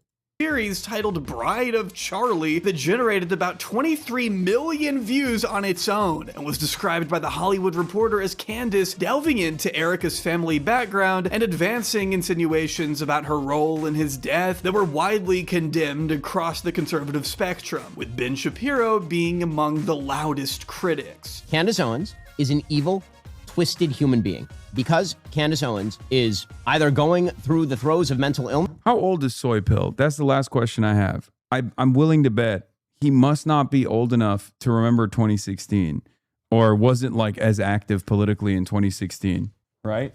Because that's what it is. These guys don't realize that they're reheating the same fucking DNC nachos from 2016 when they say dumb fucking bullshit like that. We're like, Hillary Rodham Clinton would have won if you supported her hard enough. Like that's what it is. Yeah, if this is your like second election cycle where you've been sentient, if this is your second election cycle where you've been sentient, you saw 2020 and then 2024, then you don't realize that you're literally doing the same thing. Neera Tanden and I have been duking it out since 2016, okay? We've been there. We've motherfucking been there. We've been there, done that. These are things that the things I'm hearing about Abdullah Syed, about Grant Plattner, about all these candidates, about us in this movement, the DSA. These aren't new lines of attack. These are the oldest lines of attack. We've eaten that fucking dog shit and that poison over and over again. Oh my God, Warren, you called Warren a snake. What is this? Please look at the picture. He's in the propeller hat. Oh my God. So they were pro-Shoykot? I don't get it. Or because she is a sick human being, or both, she has decided that she is going to turn her fire on the widow. By now, the gloves were officially off, and a conservative civil war was ravaging the movement from the inside, a war that Ben Shapiro was not about to win. Ben could get mad, could criticize Candace for being a disgusting human being, and he could be entirely right on that front, but what did it matter if Candace was pulling millions of views per stream? At the same time that Ben was bringing in 400 to 600k viewers per live show, Candace was cracking close to 3 million on some of her streams, sometimes even more than that. 9 million views talking about Israel's supposed involvement in Charlie's death. I mean, come on. Ben's numbers weren't bad on their own, but compared to Candace, it was clear which of the two enjoyed more influence within the conservative ecosystem, coasting off new momentum that still hasn't slowed much. Candace was just crowned the fastest growing right-wing podcast for the second quarter in a row, as reported in April of this year by The Writing, whose president commented that Candace Owens' skyrocketing popularity defies an easy explanation. You'd think that her baseless attacks on people like Erica Kirk, the widow of slain right-wing activist Charlie Kirk, would discuss vast segments of the MAGA universe. Apparently not, because each month the podcast attracts thousands of new subscribers. She's thriving in a world where the truth is often irrelevant and outrage. Does Haas know he was on the latest PSYOP anime video? No. Because I don't watch dumb shit like that. Trump's logic. On December 18th, 2025, Ben Shapiro took the stage at Turning Point USA's America Fest to put the reactionary grifters and frauds on blast. He attempted to laugh. And Candace has now been in Russia more and more, and Russia media doing propaganda about Ukraine and the war now as well. Yeah, how about Russia fucking focus on quote unquote winning this war instead of fucking trying to get Candace Owens to do pro-Russia propaganda, okay? If they're so invested in having this come to a reasonable conclusion for themselves that's positive, and you know, things are not as 100% as they seem, okay? Anyway, that's another thing that these guys always fucking get so annoying about. PV has intentionally made a push to try to ride off the coattails of more organized popular orgs like people like you and DSA, but they couldn't help their libbed up nature by trying to sink Dari and Claire's campaigns. But since they've never had actual emotion, it didn't do shit. Yeah, that was very disappointing in the fucking last week when they were like, you need to fucking make your position on Russia, Ukraine be clear, when like these demonic DNC entities were looking at any avenue of attack. Shout at those he claimed had replaced truth with opportunism. Is this guy ever and he returning? Didn't shy away from naming names. Erica Kirk and TPUSA never should have never should have been put in the position to have to defend themselves against such specious and evil attacks, particularly in a time of mourning. And the people who refuse to condemn Candace's truly vicious attacks, and some of them are speaking here, are guilty of cowardice. The fact that they have said nothing while Candace has been vomiting all sorts of hideous and conspiratorial nonsense into the public square for years. TV doesn't suck. They clarified it on Reddit. Your chat is just packed with reactionaries. Dude, I don't know about my chat. That was my assessment. I'm telling you what my position is. Like, I think they've done good work overall. They've promoted a lot of Justice Democrat candidates, a lot of DSA candidates. But I've always said this. Disagreements that are marginal cannot turn into impediments. Okay, if you are going to present yourself as an impediment to a candidate like Claire or Daria Lisa winning in any way, shape, or form, even if it doesn't work, I'm still going to pull out of that immediately. Like, it would be akin to me leaning into some of the fucking ultras out there that are like, why would you ever collaborate with fucking Bernie Sanders? Bernie Sanders is a liberal Zionist. It's like, because I'm not a fucking psycho, okay? Because he is collaborating with me, not vice versa. He doesn't mind highlighting and promoting candidates that are to his left that are demanding an arms embargo on Israel. This is what it was. Yeah, I remember this. This was like, anyway, it's fine. I hope they don't do something like this again, but it was like totally ridiculous. Especially when the alternative is an AIPAC stooge. What are you, fucking nuts? You were like, oh, her position on Ukraine is ambiguous. Yeah, same on you with Tallarico. Exactly. Do you see me fucking complaining about Tallarico? I'm not fucking running around being like, he sucks, he sucks, he sucks.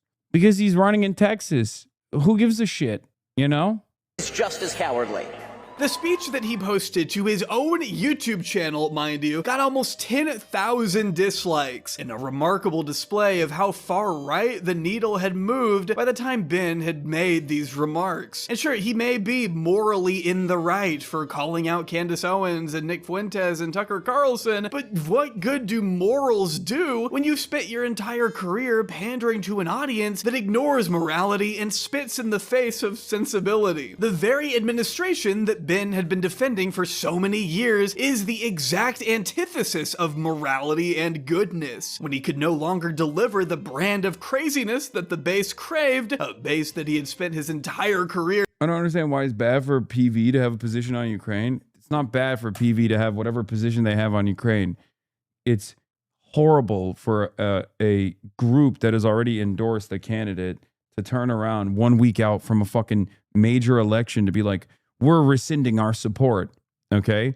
If you can understand why that would be rat fuck behavior for numerous other people and numerous other organizations, you can understand how that could be seen as rat fucking for Daria Lisa and Claire Valdez's races, okay? And not only that, but also their perspective on it was that Claire and Daria's opinion on Ukraine was too vague for their liking. Like, it wasn't even, they didn't even land on anything. That was just because they had in the past tweeted about the need for diplomacy. Remember the fucking, wasn't it the Congressional Progressive Caucus that also wanted to force Biden to push for diplomacy at some point with Ukraine? And then they clamped that down, or was it a ceasefire? Like, that's crazy. PV is also floating the idea of requiring a pro-Taiwan position. Oh my God, dude. Oh, this is what I mean. It's like, it's unbelievable. Like, that's an unbelievable demand to make. What do you mean pro-Taiwan? You want fucking nuclear first strike option on China? Like, who? Again, give it up. Give it up. Up next, Taiwan tracker. Anyway, yeah. Feeding into, it was only natural for him to be overtaken and outshined by someone who was willing to say the outrageous thing. What's remarkable is that Ben had always been proud of the fact that he was never one to mince words. He had long portrayed himself as the no-nonsense guy who would never shy away from reality and always tell it like it is. If they do that, they will unironically kill their own org, by the way. Like, because no candidate is ever going to take them seriously if they're like, we are demanding a defend Taiwan position. Like, if that's something that they're track Taipei, track Taiwan. You give up on Taiwan just like you give up on Ukraine. Sad. I haven't given up on Ukraine. What are you talking about? Also, guys, I need you to understand something, okay? The entire Western world, including the United States of America, is fully in support of Ukraine. Making that into a litmus test because you don't think that a candidate's position is not sufficiently pro-Ukraine is insane. Can you not comprehend why that would be different than Israel, considering that 90% of Congress is pro-Israel unconditionally, whereas 90% of Democratic voters are against Israel? Do you not understand that one is an adequate litmus test? The other one is just like, how fucking pro-America can you get? Do you not get that? The Taiwan one is even more insane than that. The Taiwan one is even more insane than that because now you're like demanding a further right, more militant position than like what most American politicians are even comfortable with.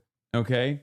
That out now, or you'll go home in an ambulance. What about right now, when a significant chunk of the base is more interested in hearing unsubstantiated conspiracy theories? What do you expect to happen when you continue to defend Israel at a time when so many conservatives, especially younger conservatives, rightfully hate Netanyahu? Or what about when you defend an illegal and offensive war with Iran that Israel very much pushed us into? On top of everything else, Ben Shapiro has backed himself into a corner. He was continuing to stand by his support of Israel and Erica Kirk at this TPUSA event, no matter how unpopular it was to do so, at least among the MAGA right that exists primarily online, where the majority of Ben's audience lives. By this point, Ben had lost other allies too, not just Candace and Tucker, but Jeremy Boring's mysterious exit in March 2025 also added fuel to the fire that Ben was tasked with extinguishing. Ben's girl lookalike Brett Cooper had left to start her own channel just a few months before that in December 2024. They then proceeded to replace her with one of the bridesmaids from her own wedding, someone by the name of Reagan Rohrbach. If you haven't heard of her, that's because she really hasn't done that great of a job trying to fill Brett's shoes. Again, the way he had sort of built the company meant that any on-screen personality could use the Daily Wire's resources to accumulate a parasocial audience loyal to them, then walk out the door and make more money on their own without any oversight or guardrails. Candace has done it. Brett Cooper has done it. What's stopping? Taiwan isn't a country. Why are you ideologically invested in denying Taiwan statehood? Brother, look at the fucking ROC Constitution. The Republic of China is one China, just like PRC is one China. Ironically enough, the Republic of China is actually far greater than what the PRC plus Taiwan looks like because it includes Mongolia. Okay? Like, the Taiwanese situation and the way that people talk about it in the United States of America is very different than what it actually is. Okay? Oh, you're talking about CPC complicit in genocide of Rohingyas. Yes, they are. They've both defended the military junta and also simultaneously defended groups against it, depending on the timing or depending on what their interests are. I know. I'm very critical of China's foreign policy. What the fuck are you talking about? This is one of them. But if your like advocacy revolves around like I don't know, militarily defending Taiwan when no such invasion has taken place, it's ridiculous. Especially when the American government's official position is that Taiwan is Taiwan is a part of China, is the official American government position. We just deploy what we call strategic ambiguity. Every single president since Richard Nixon has said that. Someone like Matt Walsh or Michael Knowles from forging their own path too. In the age of independent media, there's just no reason for someone, even up-and-coming names, to tie themselves to a bloated institution like the Daily Wire anymore. And the legacy media was picking up on that fact. The first half of 2026 has seen a number of articles written about the collapse of the Daily Wire, with coverage ranging from the Washington Post to New York Magazine to Puck, the latter reporting that Ben's hemorrhaging audience represented the steepest decline of any major political channel in 2026. Ben Shapiro's embarrassing fall from being the leading voice for— Love you, don't really know your full opinion, but I'm in Taiwan. Very people here would see themselves as part of China and be an offensive thing to say. I know.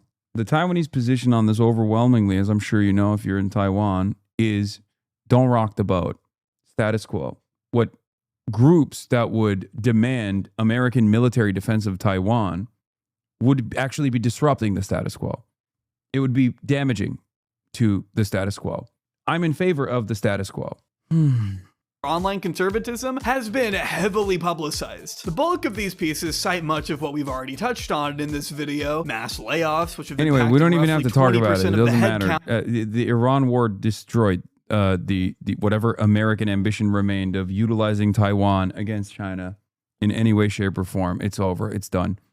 You might as well, grow comfortable with that reality and hope for peace above all else. Any kind of demand to the right of that is silly. No American politician will ever take you seriously. That's it.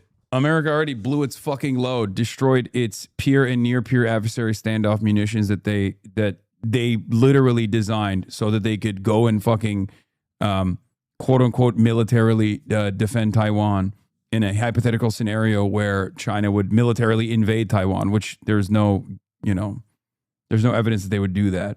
We had to fucking panic ship THAAD batteries out of South Korea. Okay? Who's going to be on board with losing?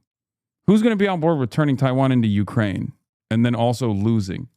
The departure of key talent, a shifting of the conservative ecosystem as a whole, and of course, the fact that the Daily Wire was burning through money, partly on account of all their massively ambitious projects, not just the movies and shows we covered, but also one of their more recent projects, the Pendragon Cycle, a blatant ripoff of Game of Thrones that, to the Daily Wire's credit, does look pretty stylish and sleek, but that's only because it cost about $3 million an episode to make. You guys couldn't just put that money into hiring younger, more culturally aware podcasters? What the fuck are these priorities, dude? Well, Ben told Dylan Byers in May that he had anticipated 2026 to be the best advertising year in the history of the Daily Wire. Again, I don't know how great of a strategy it is to run your entire show as a YouTube pre-roll advertisement so that people can post about it and make fun of you on Twitter. Is that Yeah, that's also literally why some of his videos get like 600,000 views. really sustainable, Ben? What about trying to do this whole painful "how do you do, fellow kids" routine where you sit down and try to not let your age show while you play Fortnite? Okay, so now this is the warm-up. You got 52 seconds. So you can see you walk around, move around, back up a little bit. I'm literally right here. Now back up just a tiny bit. There you go. There you go. Wait, no, forward a little more. Back up. You're the politics guy, Ben. Just do politics. Who cares about this shit? Tucker Carlson, another ardent foe of Ben Shapiro, summarized Ben's latest predicament in a recent appearance on Megyn Kelly's show, categorizing the likes of Ben Shapiro and Mark Levin as being Ben is more of a gamer than me. On the outer fringe of the outer fringe. Nobody watches this stuff. There's no audience for this. There is no constituency for it. These are not major figures in American media. They're tiny. I mean, your average porn video has 1,000 more views than any of these people get, so they're a joke, which must be a difficult pill for Ben to swallow. Ben Shapiro has always wanted to be taken seriously as a media figure, ever since his days of working for Andrew Breitbart, who hammered into his proteges that politics was downstream of culture. If you could just influence the culture, you could have influence over politics. Though as of now, Ben Shapiro appears to be influencing neither. And while he may be getting lapped by his former employees, make no mistake, Ben is still very much a player, and he's not about to go quietly. And on May 15th, Ben took to Twitter to post his most viewed video in a long time, annoyingly captioned, "All the haters can kiss my ass." I'm betting there are a lot more rational people in this country than conspiracy-mongering nutjobs. And this, ladies and gentlemen, is where Ben Shapiro finds himself in mid-2026, completely alienated by a swath of his former allies, holding on to a decaying business that's leaking money by the day, an audience that constantly demands more blood than Ben can give them. He's tied himself to a sinking ship, and he appears to be willing to go down with it rather than break for a lifeboat. I will tell you exactly how it works. On the left, in independent media, the more resilient you are with your worldview, the more, people trust you. And if you're lucky enough, and if you push through, and if you're successful enough in getting people to understand your worldview, maybe one day you can have a large enough audience, and your audience will continue growing. On the right, it's the opposite. If you have any real moral conviction, even if it's an immoral perspective, on the right, if you maintain that position as the audience is moving, you're fucked. Okay? Tommy Lauren was an up-and-comer. She was everywhere on the Republican side. And then one day she made the mistake of speaking out against abortion bans. She said, I don't think that we should be, restricting women's access to abortions. That was it. Okay. She came out as pro-abortion and that was it. Her career was fucking over from that point on. It took her like basically 6 years to recover from that moment. She got clobbered for it. They backpocketed her on Fox News, and it took her like literally 6 years to come back to the front office. Okay. Same with Ben. Ben cares about Israel. And for the longest time, it didn't matter because for the longest time, the Republican Party was openly pro-Israel. The independent side was pro-Israel. They didn't care about it too much. They didn't know about it too much. We now live in a very different media environment. So Ben can't stop being pro-Israel because he actually cares about it. Everything else he can, cast aside. But this is the one thing he cares about. He cares about anti-Semitism growing to a certain degree. Obviously, it's fine if they're pro-Israel, even if they're anti-Semitic. And he cares about defending Israel.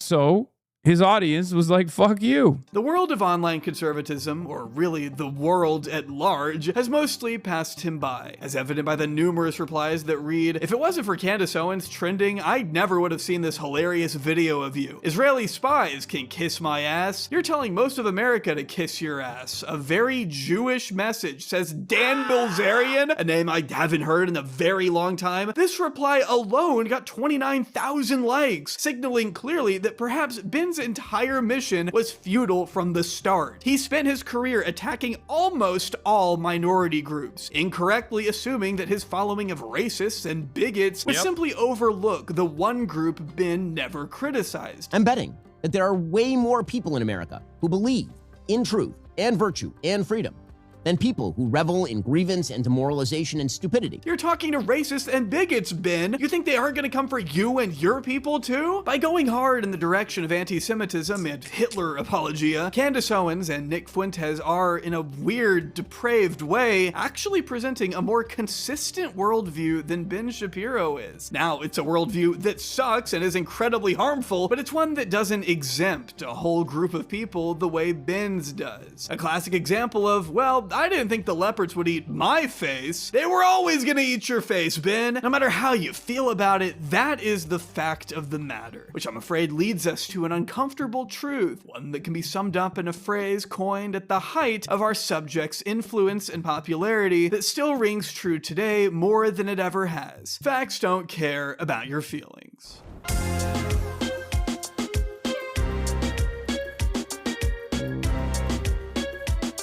Thanks for staying up for the president. It's the kind of patriotism I aspire to.